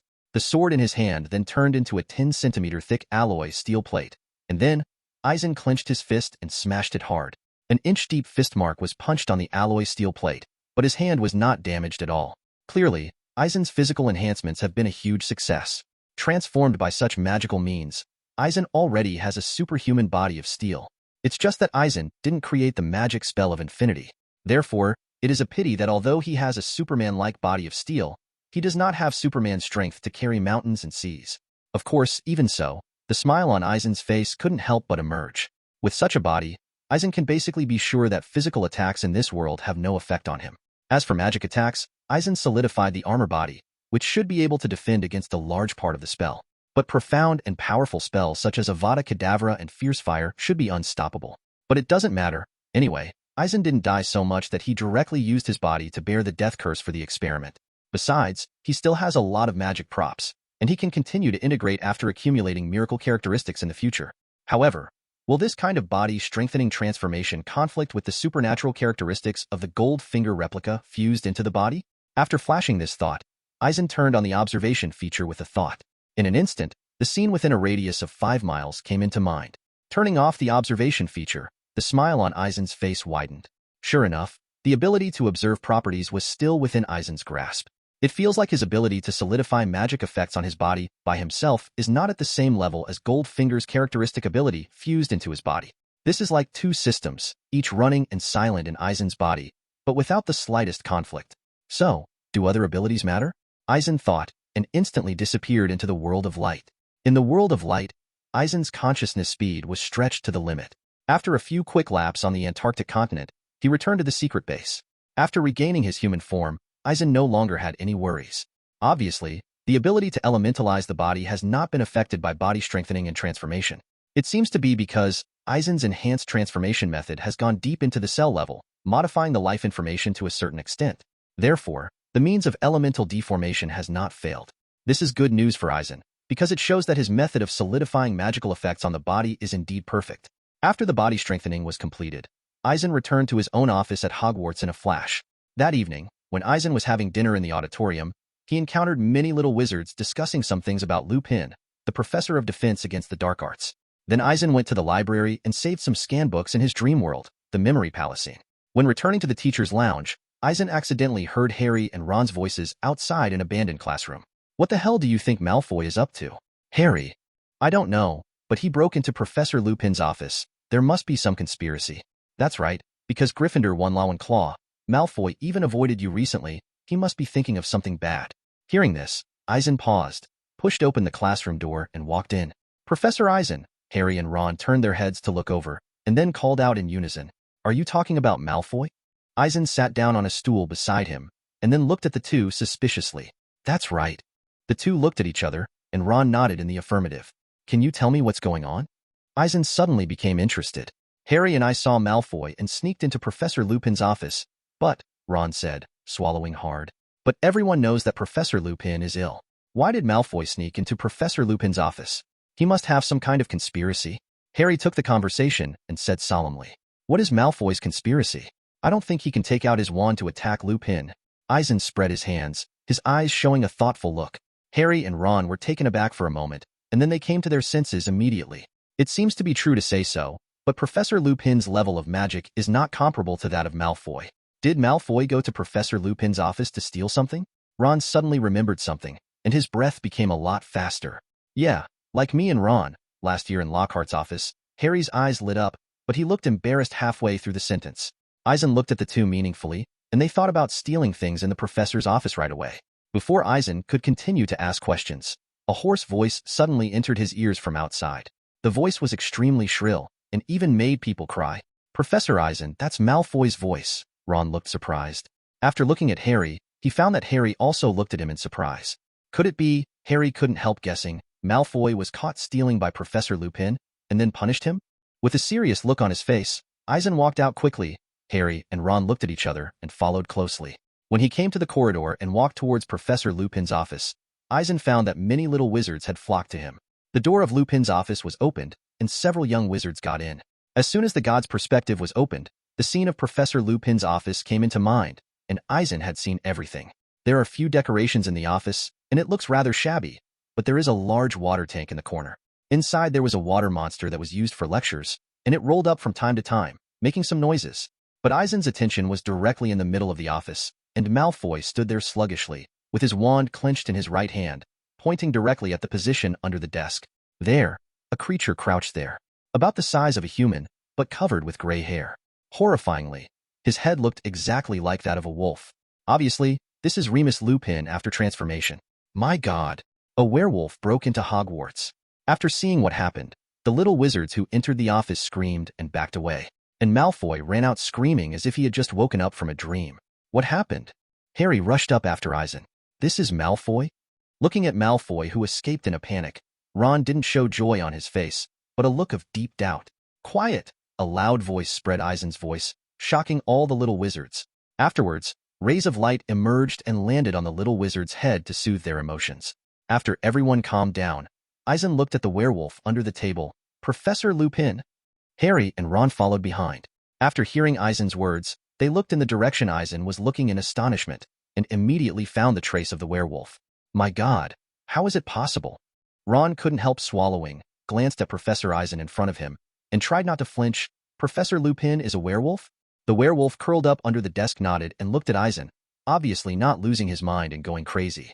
This shows that Lupin has already drank the Kamijasm potion. Eisen felt that none of this would have happened. After Lupin drank the Wolfbane potion, he just had to wait in the office for the moment of transformation to pass. Moreover, Lupin's reason has been found, and everyone knows that he is sick. But, somehow, Malfoy got a cramp and broke into Lupin's office. Chapter 53.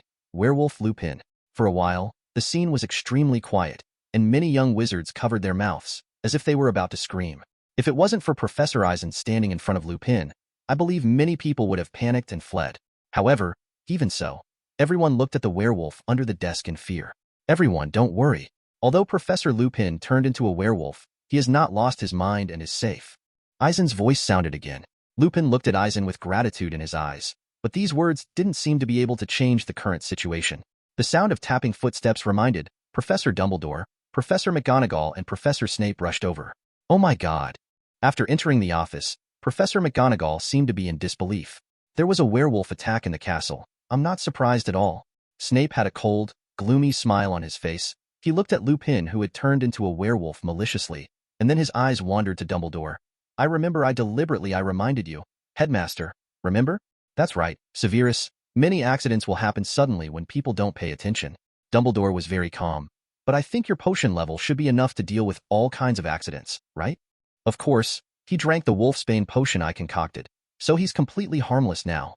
The sneer on Snape's face was evident. However, the atmosphere at the scene was still dignified and terrifying. Even though Snape reiterated that Lupin was safe and harmless, all the little wizards still didn't dare to get close. They just watched from afar, as if hoping that Dumbledore would subdue the werewolf. However, seeing such a scene, Eisen felt a little lucky. Fortunately, several professors rushed to the scene quickly. Otherwise, if some students act without authorization, it may cause even greater riots. Very good. Dumbledore nodded quickly with a calming force in his tone, and then turned to look at Eisen, who was standing in the middle of the office. I think, Eisen, you can explain what's going on? Principal, at that time, Eisen said in an unhurried tone. But before he could say anything, Malfoy, who ran out, came in with a terrified look, pointed at Lupin who had turned into a werewolf, and said in a hoarse voice, "That monster attacked us, he wanted to bite me." "You're talking nonsense. Ron and I saw it. It was you who broke into Professor Lupin's office." Harry glanced at Professor Dumbledore, then pointed at Ron. "That's right, both Harry and I saw it. It was Malfoy who broke into Professor Lupin's office secretly. You said he wanted to bite you, and you went crazy to find a monster?" Ron turned pale, but look, even when the professors were around, he still told the truth about what he saw. "Everyone knows that Professor Lupin is sick. I just asked him some questions about defense against the dark arts, but I was attacked by monsters after I went in." Malfoy came to Professor Snape's side and continued to quibble. But the reason given was very legitimate, and for a while, Harry and Ron couldn't refute it. After all, it is absolutely legitimate for a student to ask a professor a question. This is a shocking accusation.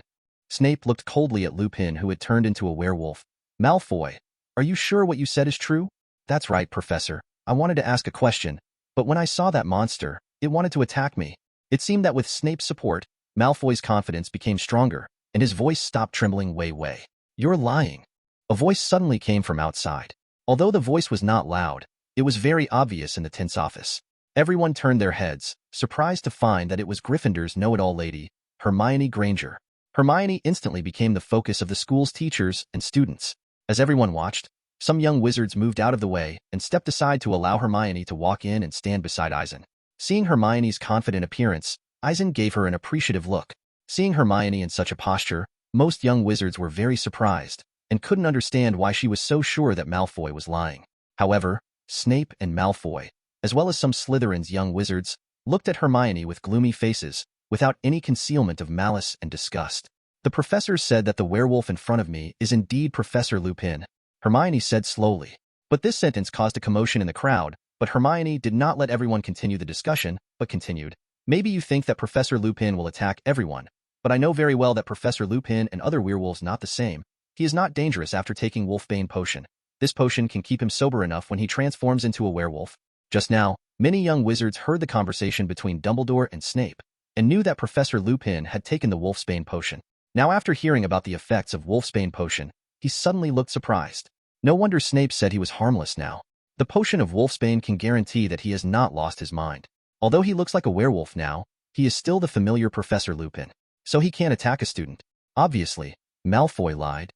Hermione said happily. Tan, on the other hand, only showed a look of unbearable when he looked at Lupin. "Wait, Miss No," Snape said suddenly. "As the maker of Wolfsbane potion, I have to say that it does keep werewolves sane, but it doesn't guarantee that they won't bite." Seeing that Snape still made such remarks, Eisen also said, "That's true, but I think everyone understands how Professor Lupin is. Since Professor Lupin can maintain his rationality, he naturally won't go to assaulting people. I think Professor Dumbledore thinks so too, doesn't he?" Dumbledore gave Eisen a meaningful look, nodded slightly, and said nothing. After listening to Eisen's words, many young wizards suddenly recalled how Professor Lupin treated them in class. Obviously, as the defense against the dark arts professor at Hogwarts, Lupin is the best professor you have ever met. What he taught was always interesting, and he patiently answered all questions. Immediately, there was chatter, and many little wizards looked at Professor Lupin, who had turned into a werewolf, and they were no longer so frightened. "Professor Eisen means that Malfoy lied?" Snape squinted at Eisen, and on the surface, there was no change in his mood. Maybe Malfoy was frightened, maybe he's hallucinating. He might need to go to Madame Pomfrey's to recuperate for a while. Eisen said calmly, without directly answering Snape's question. "Of course I believe that Professor Lupin won't hurt us." Fred strode in and waved to the werewolf turned Professor Lupin. "Yeah, that's a cool outfit, isn't it?" George stood beside Eisen. Wes came to the twin brothers to do this, and the atmosphere seemed to be less depressing. "Well, Severus, I think it's pretty clear to everyone what's going on, isn't it?" Dumbledore said quietly. "Yes, Headmaster, I know you trust him." Snape scowled, gave Lupin a gloomy look, and turned away. Afterwards, Malfoy and Slytherin students also left one after another. "Okay, students of all houses, go back to your common room." Dumbledore finally spoke. The little wizards quickly retreated from Lupin's office and headed for their respective common rooms. Whispering along the way, it seems that they are still discussing what happened before. The previous events shocked them too much. Who would have thought that there was a werewolf in Hogwarts Castle? Moreover, this werewolf is still Professor Lupin, who was deemed harmless by the professors. What the professors said reassured many young wizards a lot. Although Professor Lupin will not lose his mind after turning into a werewolf, nor will he attack students. But when they think of Professor Lupin teaching them in defense against the dark arts class in the future, the little wizards always feel a little awkward. Chapter 54 Gratitude. Instead of going back, Eisen followed the trio to the Gryffindor common room. Sitting on the sofa near the fireplace, Eisen could still hear other little wizards not far away discussing Professor Lupin's transformation into a werewolf. It's too scary. I can't believe that there are werewolves in Hogwarts. Stop talking nonsense. Dumbledore has said it all. Professor Lupin won't go mad and attack us after drinking the wolfsbane potion. I mean, it's unbelievable that Dumbledore would agree to a werewolf being a professor at Hogwarts. Do you believe that Professor Lupin will attack us? Of course not. If he wants to attack us, there are too many opportunities. You know, he has been teaching us for almost a year. Professor Eisen, will Professor Lupin be okay? Hermione sat on the other side of the sofa, looking at Eisen with a worried expression. Harry and Ron sat on the chairs opposite each other, silent, not knowing what they were thinking. Of course nothing will happen. Professor Lupin was invited by Dumbledore to be the professor of defense against the dark arts. Of course he knows what's going on with Professor Lupin. Eisen said. Professor Eisen, I was in Professor Lupin's office some time ago, and saw him drink the potion that Snape prepared, which is the wolfsbane potion, right? Harry's eyes suddenly lit up and looked at Eisen as if thinking of something. That's right, Eisen nodded. If a werewolf wants to stay sane while transforming, he needs to take wolfsbane potion. But wolfsbane potion is a very complicated potion, and only Snape can do it at Hogwarts. Configure it. Ron and Hermione also thought about what Harry had said about it, and they suddenly looked surprised. Then why did Snape? Ron had a puzzled look on his face.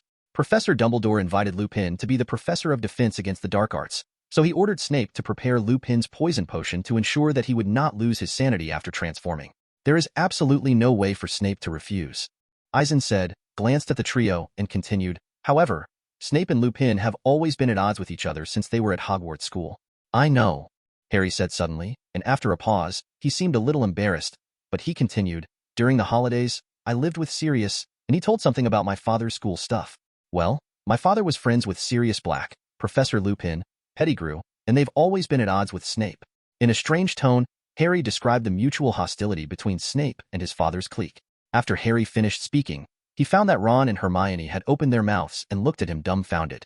On the contrary, Eisen's expression was very calm, and he didn't seem to have the slightest reaction. You mean, during school, your father and Sirius bullied Professor Snape? Ron had an inexplicable expression on his face. Then he must have been bullied terribly. I really want to see his face at that time. Hearing this, Eisen's face turned dark. Ron, this kid, how can his attention be so crooked?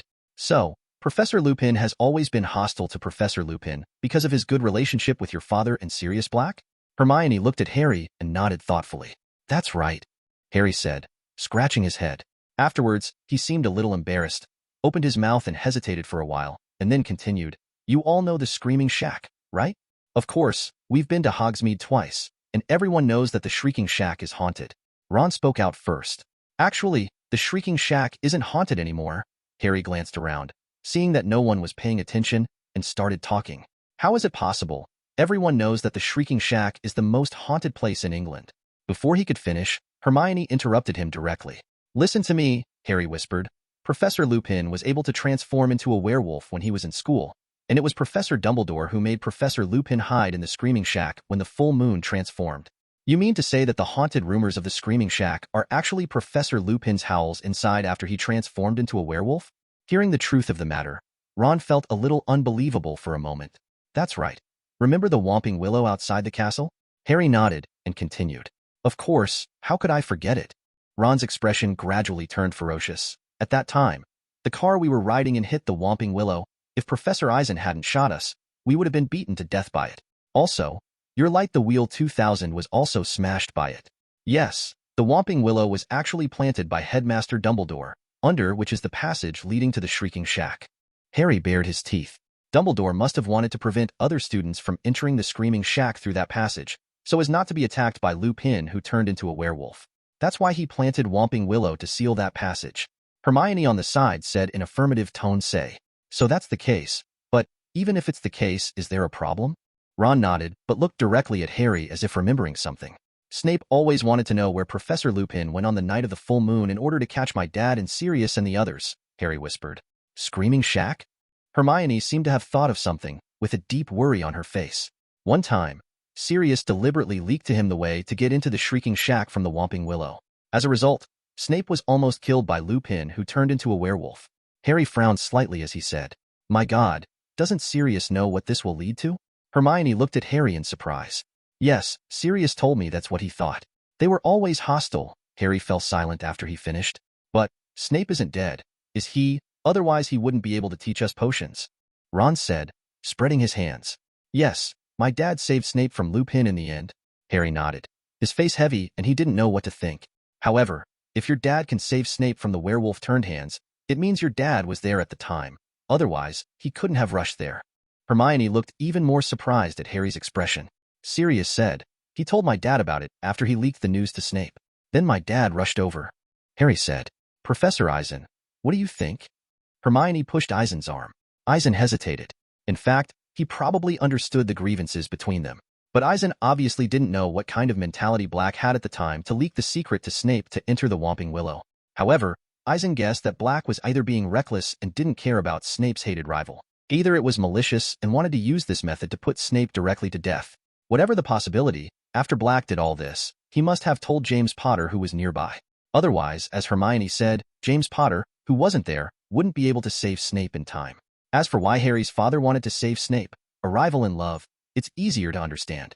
After all, they were all there, and the consequences of sitting back and watching Snape get killed by Lupin, who turned into a werewolf, would obviously be quite serious. Once this kind of thing really happened, Lupin's expulsion would be the lightest. Maybe he would be imprisoned in Azkaban, or even executed. After all, a werewolf who killed a Hogwarts student was a serious crime. As for James Potter and others, it is estimated that after the truth is found out, they will inevitably bear part of the responsibility. Maybe they will be expelled from Hogwarts too. Obviously, this result was unacceptable to Harry's father. Of course, maybe James Potter didn't think so much. He just wanted to save Snape, his love rival, back. But Eisen believes that James Potter should have considered the consequences. Well, maybe Harry's father didn't know that Sirius would tell Snape the way to enter the Whomping Willow. So after knowing that, he thought that Sirius Black's approach was wrong. So he hurried over to rescue Snape. Eisen looked the trio slowly express their guesses. The three of them nodded when they heard what Eisen said, but said nothing. For a while, several people fell silent. Chapter 55, Dumbledore's Compromise. After a while, Hermione seemed to suddenly think of something, and looked at Harry in surprise. "No wonder Snape hated Harry from the very beginning. So he has always been hostile to your father. But, didn't his dad save Snape?" Ron wondered. Didn't he say that his father and Sirius were hostile to each other before, and as a result, Snape was saved by the enemy in the end? Think about it, this feeling is definitely the most annoying thing, said Hermione with a look of seeing through everything. "Okay, these are things in the past, don't think so much." Eisen spoke directly. Hearing what Eisen said, after the three of them looked at each other, they all breathed a sigh of relief, feeling that the atmosphere was not so depressing all of a sudden. "Professor Eisen, so, is Professor Lupin all right?" Hermione looked at Eisen. "Yeah." Eisen nodded. "Maybe Malfoy will tell his father, and then report this to the Ministry of Magic. But Dumbledore was there, and it has been confirmed that Lupin drank wolfsbane beforehand, so he won't something." But what?" Harry had a look of surprise on his face. "But whether Lupin can continue to serve as the Professor of Defense against the Dark Arts is uncertain." Eisen slowly expressed his guess. In fact, after the fact that Lupin was a werewolf was exposed, even if he could be proved to be harmless and would not attack Hogwarts students, Eisen did not think that he could continue to hold the position of Hogwarts professor. Because, after the students know that the professor is a werewolf, even if they know that he is safe, their mentality will inevitably change. Once the parents put pressure on the school's public opinion, Dumbledore would certainly not be able to insist on Lupin continuing to be a professor at Hogwarts. Is that so? Harry opened his mouth, but didn't know what to say. He wanted to say that Professor Lupin was the best defense against the dark arts professor, but he also knew that it was impossible for little wizards to face werewolves. Perhaps, many young wizards have already developed a fear of Professor Lupin. The trio all thought of this possibility, and their expressions suddenly became ugly. Among the gossip among the teachers and students in the school, or most of the teachers and students, the rumor that Remus Lupin, the professor of defense against the dark arts at Hogwarts, was a werewolf quickly fermented and spread in the castle. When Eisen was eating in the auditorium the next day, he faintly heard a group of young wizards discussing this matter. How? Will the school expel Professor Lupin? I think it's a pity. A third-year student in Hufflepuff said anxiously. Don't know, but Dumbledore's assurance that Professor Lupin won't hurt anyone means he should be fine. His partner seemed to be reassuring him. Hope Professor Lupin is all right. He had the most interesting defense against the dark arts class ever. Humph. Don't think about it. My father already knew about that monster attacking me, and the Ministry of Magic will imprison him in Azkaban. Malfoy in the Slytherin seat seemed to be hearing the little wizard's conversation. He revealed his conspiracy with a sinister smile. Malfoy's insidious posture fell into the eyes of the little wizard, and everyone immediately glared at him. Malfoy, you despicable bastard. You want to slander Professor Lupin to get him fired and put Snape on top? Don't dream. Dumbledore will never allow it. Cranky Ron snapped at Malfoy directly. Let's see. Malfoy was not angry and stopped talking with a sneer. At noon that day, after the matter had fermented for a period of time, Hogwarts Castle already had a faint feeling that a storm was about to come. When Eisen was about to go to the library and pass the defense against the dark arts classroom, he found Fudge, the Minister of Magic, and Lucius, Malfoy's father, attacking Dumbledore inside. I have to remind you, Dumbledore, the appearance of werewolves at Hogwarts is very important. This was the voice of Lucius Malfoy. Pausing in silence, Eisen leaned against the corner to open the god's perspective, and then listened quietly. I saw that there was no extra expression on Dumbledore's face. After glancing at Fudge, the Minister of Magic, he put his eyes on Lucius, and then said calmly, You are right, I just want to say this thing. So, do you have any suggestions? Suggestion is out of the question, but I think it has spread around the school that the defense against the dark arts professor at Hogwarts is a werewolf. Lucius looked at Dumbledore with a cold smile on his face. There was a little smugness in his eyes. It's a pity indeed, but people believe me that Remus Lupin is harmless. Dumbledore said calmly, blinking. Don't say that, as a student's parent. I think this werewolf is too dangerous. Lucius sneered. Everyone knows that a werewolf who has taken the wolfsbane potion can indeed maintain sanity, but Hogwarts students don't have much self-defense, so we can't count on werewolves to follow the rules. Lucius, do you think so? Dumbledore looked at the other party and pondered. That's right, even a werewolf who has taken the wolf's poison potion is inappropriate to stay in Hogwarts. We should bring him back to the Ministry of Magic, and even hand him over to the Wisengamot for trial on his crimes. Lucio, the smug look on C's face flashed away, and then he looked at Fudge aside. It's the same as I thought, Lucius. Fudge expressed his agreement. The current situation is very bad. This is not to say that the werewolf is safe and harmless after taking the wolf's poison potion, but that the werewolf became Hogwarts. The professor's affairs are exposed, and the impact is too bad. No, Lupin is innocent. You have no evidence of his attack, and I can vouch for him. Dumbledore said solemnly, looking at the two of them. Dumbledore, you are right. I believe your guarantee can be convincing. Lucius said with a hint of playfulness on his face. However, if the parents of the students know that a professor at Hogwarts is a werewolf, if not, they don't care if he's safe or not. Dumbledore's face became a little ugly, and after taking a deep look at Lucius and Fudge, he seemed to be weighing the pros and cons. After a moment, he looked at the two of them and said, Well, I agree with Remus Lupin leaving Hogwarts, but I think the matter must end here. Of course, since Hogwarts will expel a werewolf without causing other harm, I don't think the outside world will discuss it too much. Minister Fudge, what do you think? Lucius said with a face full of smiles. Getting rid of Lupin seems to Lucius to be better than Dumbledore. Dumbledore, your approach is too safe, but I have to say, this is the best choice. Fudge smiled and nodded, seeming very satisfied with Dumbledore's surrender to himself. Seeing this, Eisen didn't know what to say for a moment. Seeing that Dumbledore, Lucius, and Fudge were about to come out of the classroom, Eisen glanced around, put a disillusionment spell on himself, and hurried to the library. Entering the library, after going deep into it and hiding it randomly on a bookshelf, Eisen sat at the desk and thought quietly. For what happened before, Eisen always felt a little outrageous. It stands to reason that Peter Pettigrew has been imprisoned in Azkaban, and the matter of Sirius Black has been resolved, so the fact that Lupin is a werewolf should not be exposed. In other words, Lupin should be able to safely serve as a defense against the dark arts professor at Hogwarts for a year. But unexpectedly, no one knew which link went wrong, so that Della Comelfort broke into Lupin's office directly. It's fine to break in, but it happens when Lupin transforms into a werewolf. As a result, after Lupin was exposed as a werewolf, Hogwarts naturally couldn't accommodate him. Just like what Eisen heard from Lucius earlier, the werewolf who took the wolfsbane potion was indeed harmless, but it was also inappropriate for a harmless werewolf to stay in Hogwarts. From this point of view, it is only natural for Dumbledore to compromise with Lucius and Fudge. Of course, all this happened to Eisen, and there was nothing to worry about. After all, things didn't affect him much. Chapter 56, Lupin leaving school. Sitting in a chair in front of the desk under the bookshelf, Eisen propped his chin on his hands and meditated. It seems unlikely that Professor Lupin's identity as a werewolf will happen, but it is actually inevitable. Leaving aside other things for the time being, I'm afraid Hermione's perception of Lupin has already begun to doubt. Especially in recent days, Snape always assigned some homework to werewolves. This kind of abnormal behavior may have already attracted her attention. However, regarding the inevitability of this incident, Eisen is not sure whether it is the butterfly effect caused by his own change of the plot, or the historical change caused by his return to the past some time ago. However, considering that he hadn't heard any unusual news from the wizarding world recently, Eisen felt that the butterfly effect caused by changing the plot by himself should be more likely. In this case, try the experiment of time travel back to the past again.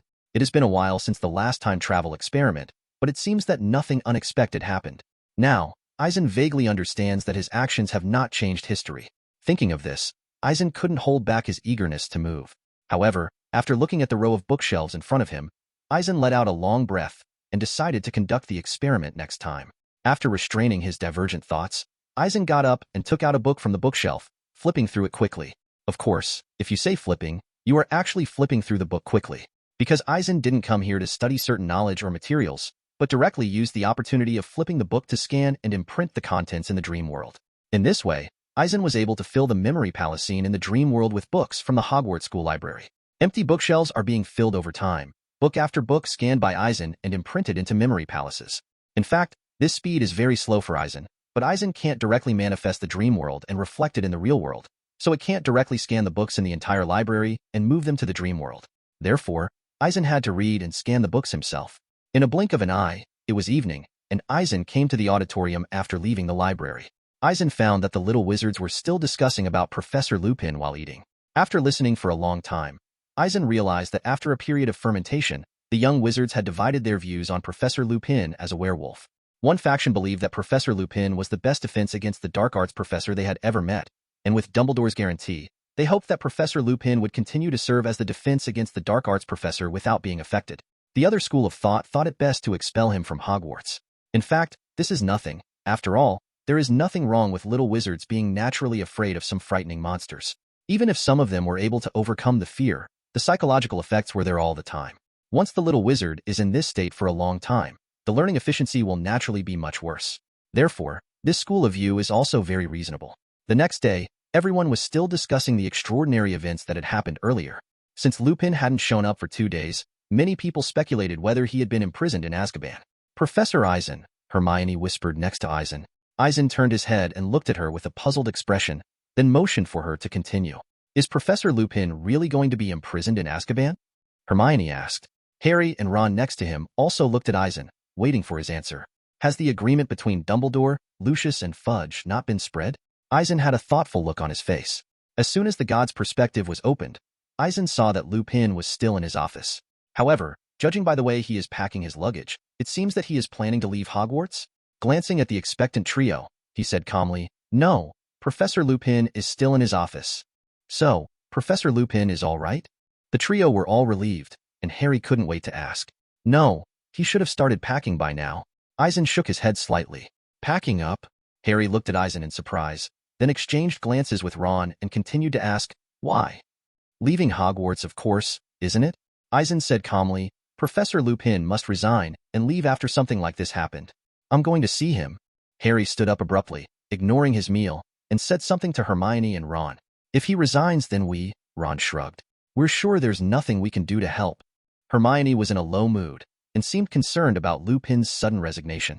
I want to see him. I'll see you later. Harry ignored what Hermione and Ron said and walked directly to the defense against the dark arts professor's office. Professor Eisen? Watching Harry disappear, Hermione pushed Eisen's arm. It's okay. As you all know, Professor Lupin is a friend of Harry's father, so Harry can go and have a look. After pondering for a moment, Eisen shook his head and expressed that there is no need to worry. Eisen, Hermione, and Ron were having breakfast leisurely here, while Harry's figure appeared in Lupin's office on the other side. Entering the office, Harry found that the door of Lupin's office was wide open, and most of the things in it had been packed away. The water tank containing the monster was completely empty, and Lupin put it next to his battered suitcase. The suitcase was open, and it was almost full of things. At this moment, Lupin was stooping to sort something out of the cabinet next to the desk, and Harry's knock on the door when he entered the office only made him look up. Professor Eisen said. Harry watched Lupin's movements. You've already resigned. He's not right. I'm afraid it's true. Lupin took a stack of manuscripts from a drawer of the cabinet. Why? Harry showed a sad expression. Dumbledore has already said that the professor you took the wolfsbane potion will not harm the students, has it? Lupin walked to the door and closed it behind Harry. That's right, Professor Dumbledore did say that, and he convinced Fudge that I was safe and harmless. Lupin said with a sigh. However, for Lucius, It was an effective means of undermining Dumbledore's prestige. He is not willing to let go of this handle. But, Professor, you're leaving us because of this? Harry couldn't believe it. Lupin suddenly smiled wryly, but seeing Harry's appearance, he felt a little relieved. Actually, Lucius is right. If I don't leave, the owl will fly from the parents by this time tomorrow. Even if I can keep my sanity, they don't want a werewolf to teach them, child. Professor Lupin, you are the best defense against the dark arts professor who has ever taught us. Please don't go. Harry insisted, but Lupin shook his head and said nothing more. Continue to pack up the last few books in the drawer and pack them into your suitcase. Harry opened his mouth and was about to say something when there was a knock on the door. Turning his head, Harry saw that it was Professor Dumbledore, and he wasn't surprised to see Harry here. Lupin, your car is waiting at the gate. Thank you, Principal. Lupin picked up the empty water tank and his suitcase. When they got to the door, Lupin turned to look at Harry. Okay, bye, Harry. It was a pleasure teaching you, and I think we'll see each other again in the future. Afterwards, Lupin put down the empty water tank and nodded slightly to Dumbledore and stretched out his hand. Principal, don't send me to the gate. I can do it myself. Harry felt a little sad. He felt like Lupin wanted to leave as soon as possible. Goodbye then, Lupin. Dumbledore reached out and shook Lupin's hand. Afterwards, Lupin carried the empty water tank and suitcase, smiled at Harry, then turned and left. Chapter 57. Dumbledore's Actions, Part 1. Harry sat on an empty chair at one side of the office, silently looking at the floor with a somewhat melancholy expression. When the door slammed, Harry looked up to see that it was Dumbledore who had closed the door. Why are you so unhappy, Harry? Dumbledore's tone was exceptionally calm, as if he didn't feel sorry for Lupin's departure at all. I just think that Professor Lupin is the best defense against the dark arts professor we've ever met, Harry muffled. It's a pity, but life goes on, doesn't it? Said Dumbledore.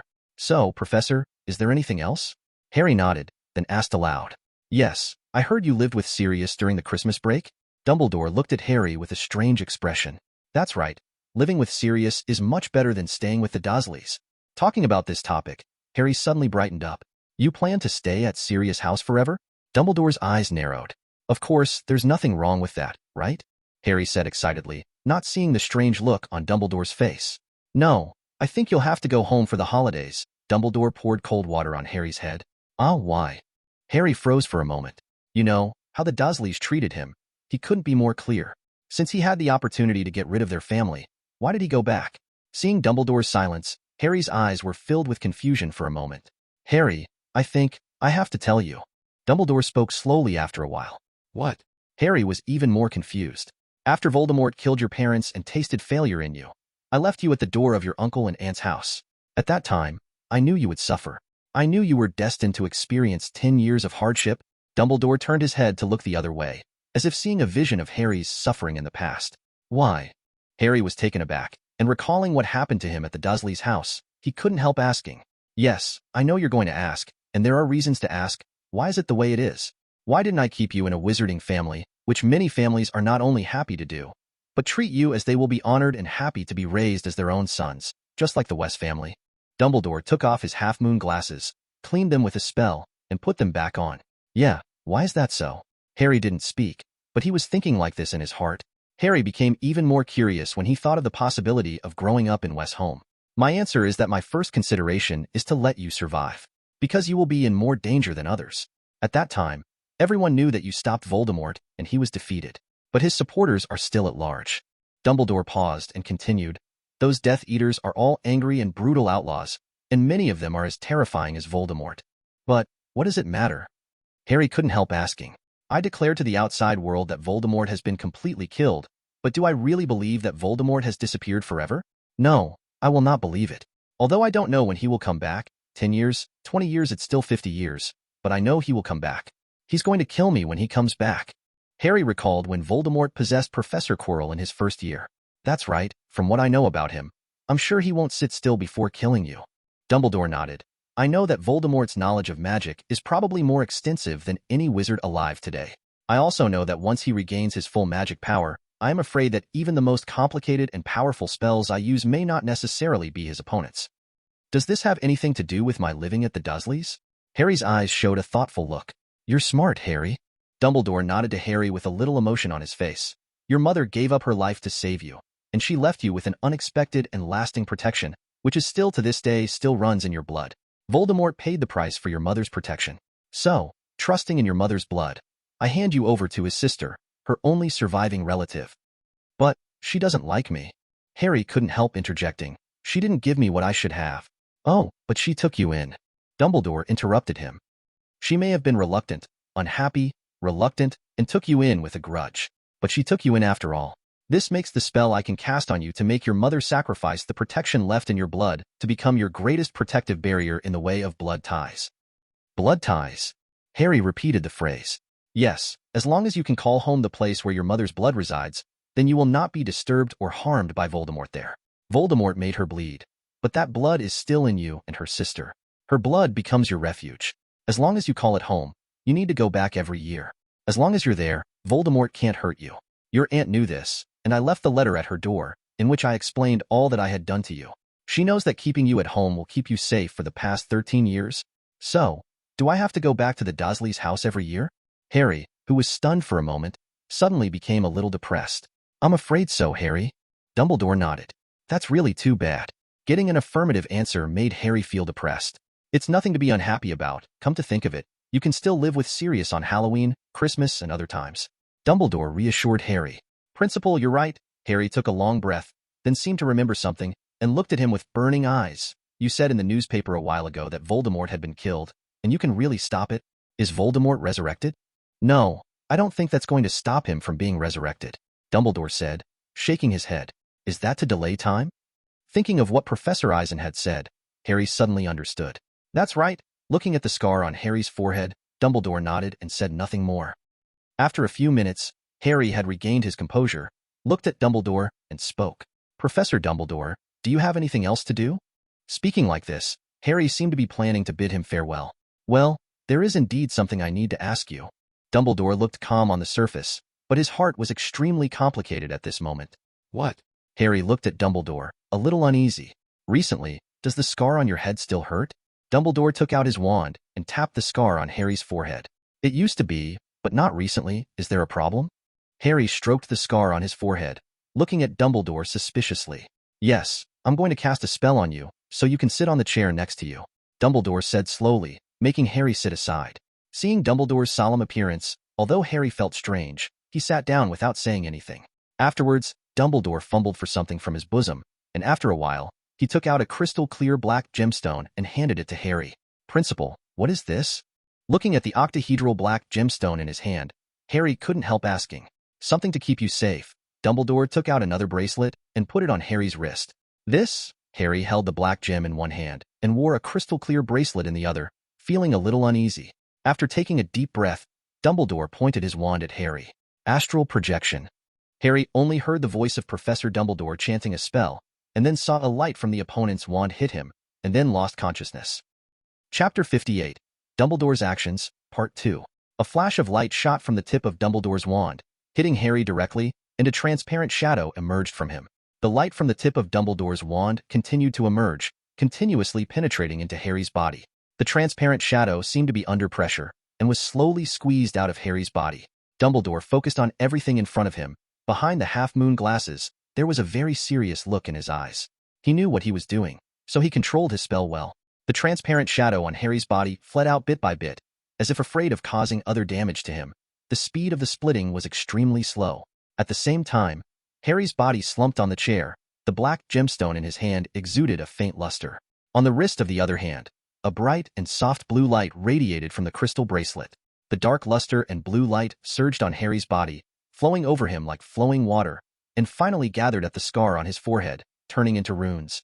The rune rose up, penetrated into Fong Yin's transparent figure who had escaped from his body, passed through his forehead, and then returned back into Harry's body. I saw the transparent figure that was gradually detached from Harry's body. There were strands of black light and red light intertwined on his forehead, carried by the intertwined runes, flowing from Harry's body, quickly coming to the arm, and finally burrowing into it, into the bracelet. Half an hour later, the transparent figure on Harry's body finally separated from his body and existed. The transparent figure seemed to be disintegrating, but it was shrouded in the luster of the black gemstone, allowing it to maintain its complete body shape. The gloomy luster on the gemstone and the blue luster on the bracelet, the rising runes, constantly circulated alternately on Harry's body and the transparent figure behind him. More precisely, the brow scar on Harry's body interacted with the brow of the transparent figure. Every moment, Wisps of black and red light were pulled out from the forehead of the transparent figure, penetrating into Harry's body, and then engulfed by the rune and penetrating into the bracelet. The crystal bracelet was originally filled with blue luster, but it became more and more faint, and the black and red light inside became more and more abundant. Dumbledore on the side, the tip of the wand in his hand was still lasing light, continuously pouring into Harry's body. Some beads of sweat dripped faintly on his forehead, but he didn't dare to relax at all. When the bracelet on Harry's wrist had completely turned black and red, and the inlaid runes could only faintly see a faint blue luster, the transparent figure behind Harry finally saw no black on his forehead, and a red ray appears. Seeing such a change, a smile appeared on Dumbledore's tired face. Afterwards, the light intensity of the wand in Dumbledore's hand decreased immediately, but did not disappear directly. For the mastery of magic, Dumbledore is definitely a master. Therefore, under his control, Harry spread out on the chair. The transparent figure behind his body seemed to feel the attraction and gradually began to approach Harry. Perhaps it was because he was afraid that Harry would be hurt if he went too fast. So under Dumbledore's control, the transparent figure approached Harry extremely slowly.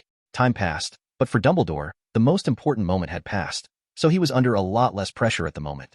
Another half an hour later, the transparent figure got into Harry's body and completely merged with Harry. Then, Dumbledore retracted his wand and looked at Harry, who was still sprawled in his chair. The black gem held in Harry's hand lost its luster and became ordinary and unremarkable. And on the wrist of his other hand, the bracelet that was originally crystal clear and exuding blue luster had completely turned into a bracelet exuding black and red. Moreover, compared with before, the bracelet at this time looks evil and depressing. Obviously, the nature of this bracelet has been completely changed. Without the slightest hesitation, Dumbledore stepped forward and took the bracelet off Harry's wrist. Feeling the bracelet's Horcrux-like quality, Dumbledore swung his wand and cast a fierce fire spell that completely destroyed the bracelet. Then, Dumbledore took the black gem away from Harry and conducted a series of checks on Harry. Dumbledore finally breathed a sigh of relief after finding out that nothing serious happened to Harry. After regaining consciousness, Dumbledore realized that he had been drenched in sweat before he knew it. But at this moment, Dumbledore didn't feel tired at all. He just felt infinitely relaxed. After cleaning himself up with a smile, Dumbledore sat down directly on the empty chair behind the desk to rest. For Dumbledore, since Voldemort's downfall, he's been under a lot of pressure. Especially after knowing that Voldemort made a Horcrux and didn't die completely, the pressure was even greater. As the search for Voldemort's past deepened, knowing that he had made more than one Horcrux, the pressure was more like a mountain on him. Because he is not only the headmaster of Hogwarts, but also recognized as the greatest wizard of our time. However, Voldemort, who is not completely dead, has always been his confidant's serious worry. Fortunately, Eisen, a professor of astronomy recruited by the school, had a good relationship with Voldemort's Horcruxes and found several Horcruxes at once. For Dumbledore, this was extremely gratifying. It's just that when he knew from Eisen's speculation that Harry had been unintentionally made into a living Horcrux by Voldemort, he felt a sleepless night of depression for a while. This was unacceptable to Dumbledore. Because James and Lily were killed by Voldemort, and Lily sacrificed her life to successfully protect her son, and finally became Voldemort's Horcrux. This meant that if Voldemort was to be killed for good, Harry had to be killed as well. When he learned of all this, he wasn't even happy about destroying more Horcruxes, but only felt sad and helpless. But even so, he had to make some arrangements, intending to raise Harry up to face death. Fortunately, Eisen, a Muggle-born wizard, thinks differently from other wizards. In the Muggle fantasy comics, he proposed a magical idea of the soul coming out of the body. During this time, in addition to dealing with other matters of the college, he was doing research whenever he had time. Finally, the method of astral projection was researched. Today's action proves that he has successfully created a new spell. Moreover, with the use of the Resurrection Stone and a magic item, Voldemort's soul fragments were indeed successfully stripped from Harry's body. Fragments of Voldemort's soul were poured into the healing bracelet Eisen had given him, changing its nature into a Horcrux-like item. After the bracelet was destroyed by him, he checked Harry's body and found that there was nothing wrong with him. Recalling the achievements of this period of time, the smile on Dumbledore's face could no longer be suppressed, and it quickly spread. Although Hufflepuff's gold cup is still missing, he feels more relaxed than ever. Drowsy, Harry seemed to feel something: parents' cries for help, please, and Voldemort's strange laughter. The voices were moving away from him, and a relaxation he had never felt before emerged in his heart. As if immersed in a dream, Harry suddenly opened his eyes and woke up. Then he saw Headmaster Dumbledore looking at him without blinking, and he was surprised that Dumbledore was smiling so happily. What happened? Professor Dumbledore, am I asleep? Harry pushed himself up from his chair and scratched his head. Slept for a while. Maybe you didn't sleep well last night, Dumbledore said with a smile. Oops. Harry jumped up from his chair suddenly. I'm late for class. Don't worry, I told Professor McGonagall, Dumbledore smiled, walked to the door and opened the door to the office. Goodbye, Professor, Harry waved to Dumbledore, then hurried away. Chapter 59, Judgment Day. Harry went to visit Professor Lupin, but Eisen didn't know that Dumbledore used astral projection to strip Voldemort's soul fragments. That didn't bother Eisen, though. Early the next morning, when Eisen came to the auditorium for dinner, he realized that the topic of discussion among the little wizards had turned into the matter of Professor Lupin leaving Hogwarts. It's such a pity. Professor Lupin is the best defense against the dark arts professor we've ever met, Hermione said, with a look of regret as she spoke. Harry couldn't agree more, and likewise, other young wizards of Gryffindor, such as Seamus, thought that what Lupin was teaching in class was great. That guy is a monster. I don't want a werewolf to teach me. That's right. Werewolves are not worthy of teaching us.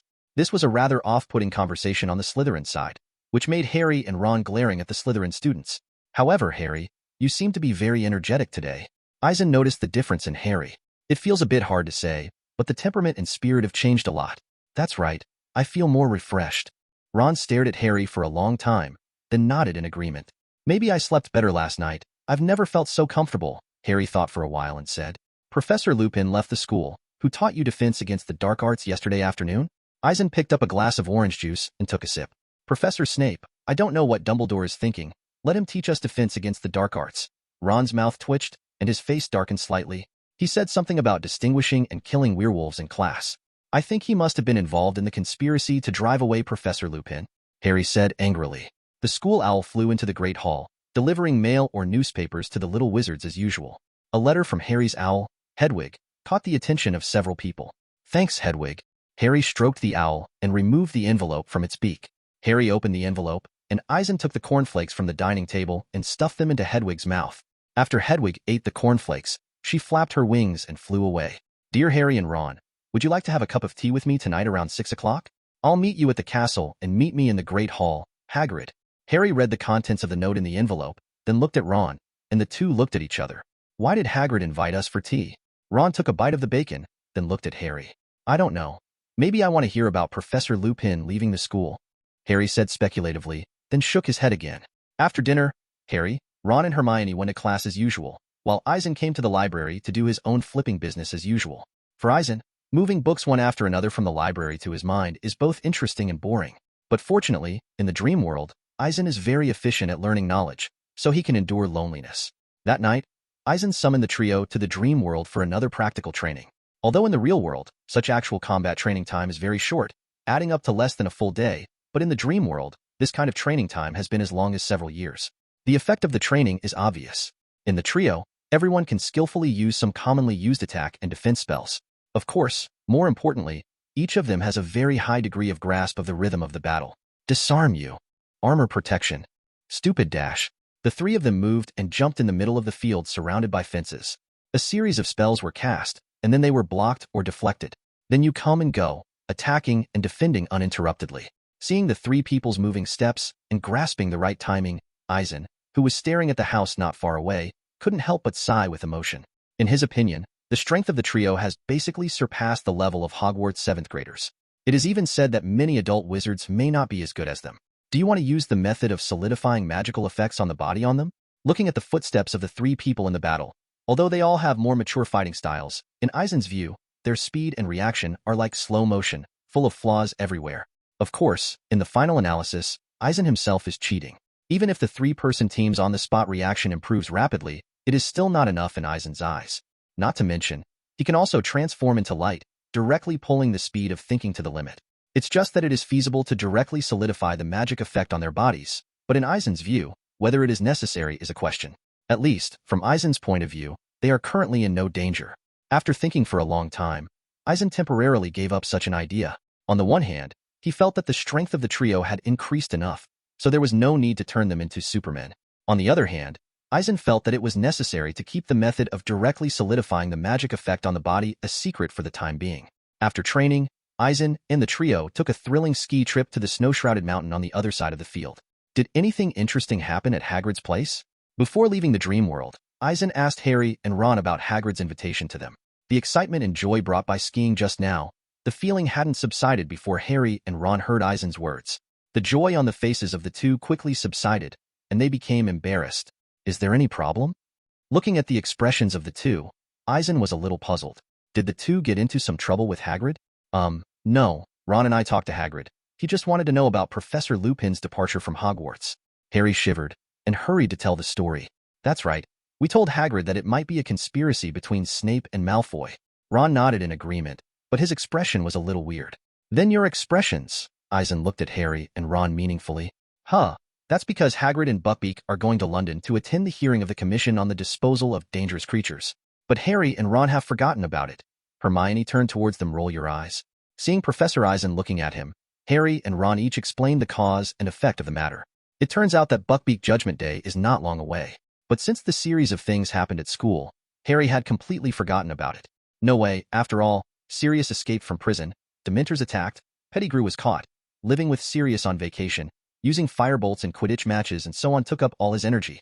So it stands to reason that he forgot to give Buckbeak a defense. As for Ron, of course he completely forgot about it. Only Hermione, a top student, took a few extra classes and did a lot of homework, but still took the time to find some useful information for Hagrid. In this regard, Eisen is not good to say anything. He just felt that Hermione's thoughts should be in vain. After all, the so-called Judgment Day should be just a formality in Eisen's view. All this is actually the result of the game between Lucius Malfoy and Dumbledore. However, Eisen promised at the time that he would find a way to rescue Buckbeak at that time. This time, the trio reminded him. However, for Eisen, saving Buckbeak was easy. With his level of magic, it is absolutely no problem to take Buckbeak away quietly. But the problem is, he can't find a place to raise Buckbeak by himself. Therefore, it was necessary to find a place for Buckbeak to hide. Then, it should be no problem to give Sirius Black to raise him. You know, in the original plot, Buckbeak lived with Sirius Black who was wandering outside. At present, although Sirius has cleared his grievances and does not need to wander outside, it should be no problem to raise a hippogriff. With that in mind, Eisen decided to take some time to talk to Sirius Black. Chapter 60 Time Travel Again, Part 1. After combat training, the trio escaped from the dream world and returned to the Gryffindor common room.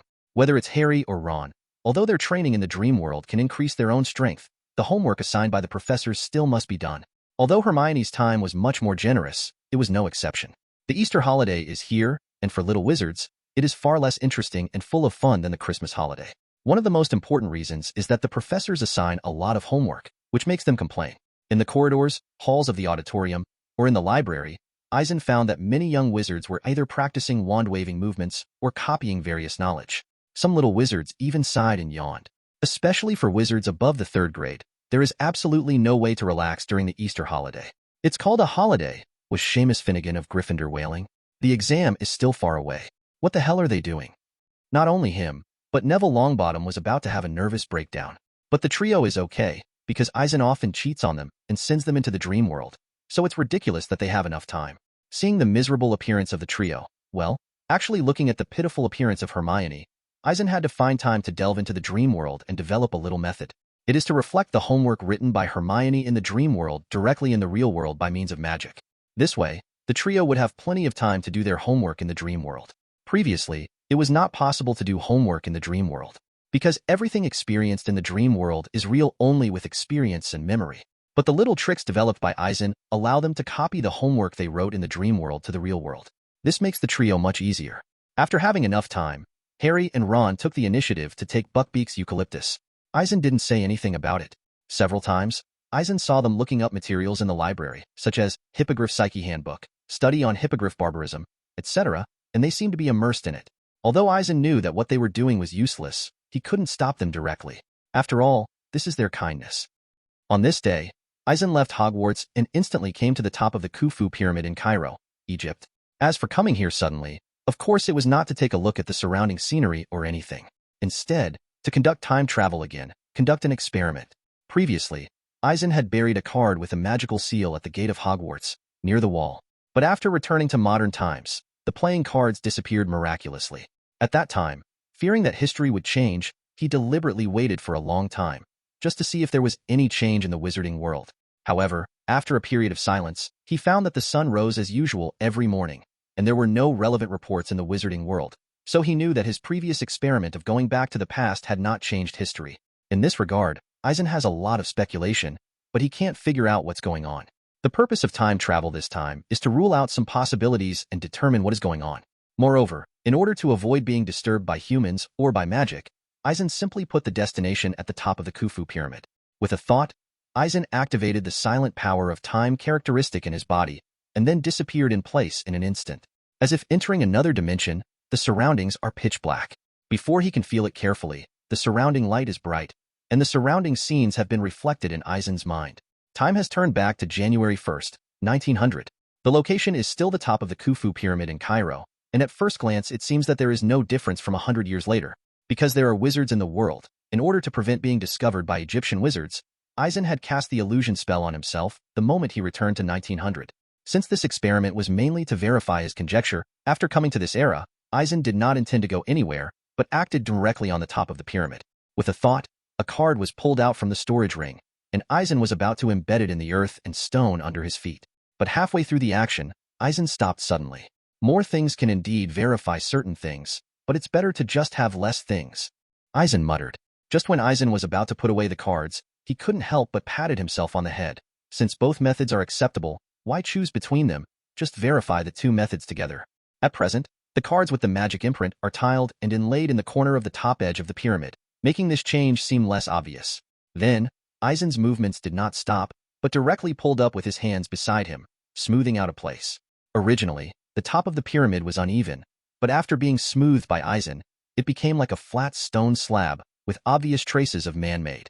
A few minutes later, Eisen stood up, looked at the place he had changed, and sighed slightly. Eisen can only express his apologies for the slight damage to the cultural relics such as the pyramids. Glancing around, the desolation of the scene is as if it has not changed for thousands of years, which makes people feel a lot of emotion. Then, after calming down his mind, Eisen moved his mind again, and his whole figure disappeared in an instant. Eisen's eyes went dark, and then the light brightened. At this time, he has returned to modern times again. Eisen didn't open his eyes, but was quietly waiting for something. After a few minutes passed, Eisen didn't notice anything unusual. Afterwards, Eisen realized that his time travel did not suffer backlash. Presumably, Eisen followed the rule that time travel cannot exceed 5 hours. After opening his eyes, Eisen found himself still standing on the top of the pyramid. As soon as he moved his footsteps, Eisen looked at the place where he made a little movement after returning to the past, but his expression couldn't help but change. I saw the place where the cards should be inlaid logically, but there was no sign of the cards. On the other side, the place that should have been smooth like a slate has returned to its original state. At first glance, it seems that Eisen did not return from 1900 to the present, but from 1900 to the farther past. Those places manually changed by Eisen, as if time has flowed backwards, become exactly the same as before. What the hell is this? God's perspective was fully open, and all the scenes within a 5-mile radius were reflected in Eisen's mind, and he didn't notice anything unusual. Crouching down, stretching out his hand to caress it, Eisen couldn't help shivering. It's impossible, Eisen couldn't help but mutter. According to Eisen's deduction, he directly destroyed part of the structure of the top of the pyramid, which is considered to have actively changed history. It's just that this level of historical change has little impact on the entire world, so Eisen didn't take it seriously. But the problem is that after returning to the present, Eisen finds that his changed historical actions seem to have been completely eliminated. It's as if, after Eisen destroyed the pyramid and turned away, someone later restored it. Is this the truth? Thoughts turned in his mind. Eisen hesitated. If you go to investigate slowly, Eisen is sure to find out what is going on with some things. After all, Egypt wasn't exactly a wizarding desert. From the relevant history books of magic, it can be seen that ancient Egyptian wizards cast spells on tombs. At present, the Gringotts spellbreakers are still doing some work to break the spell. They hope to regain the financial report in the tomb through such means. To say that Gringotts' actions did not have the consent of the Egyptian magic organization, Eisen would not believe it. However, it would be too troublesome for Eisen to really investigate. So, why don't you simply change it to a simple and rude way? Thinking of this, Eisen looked around and let out a long breath.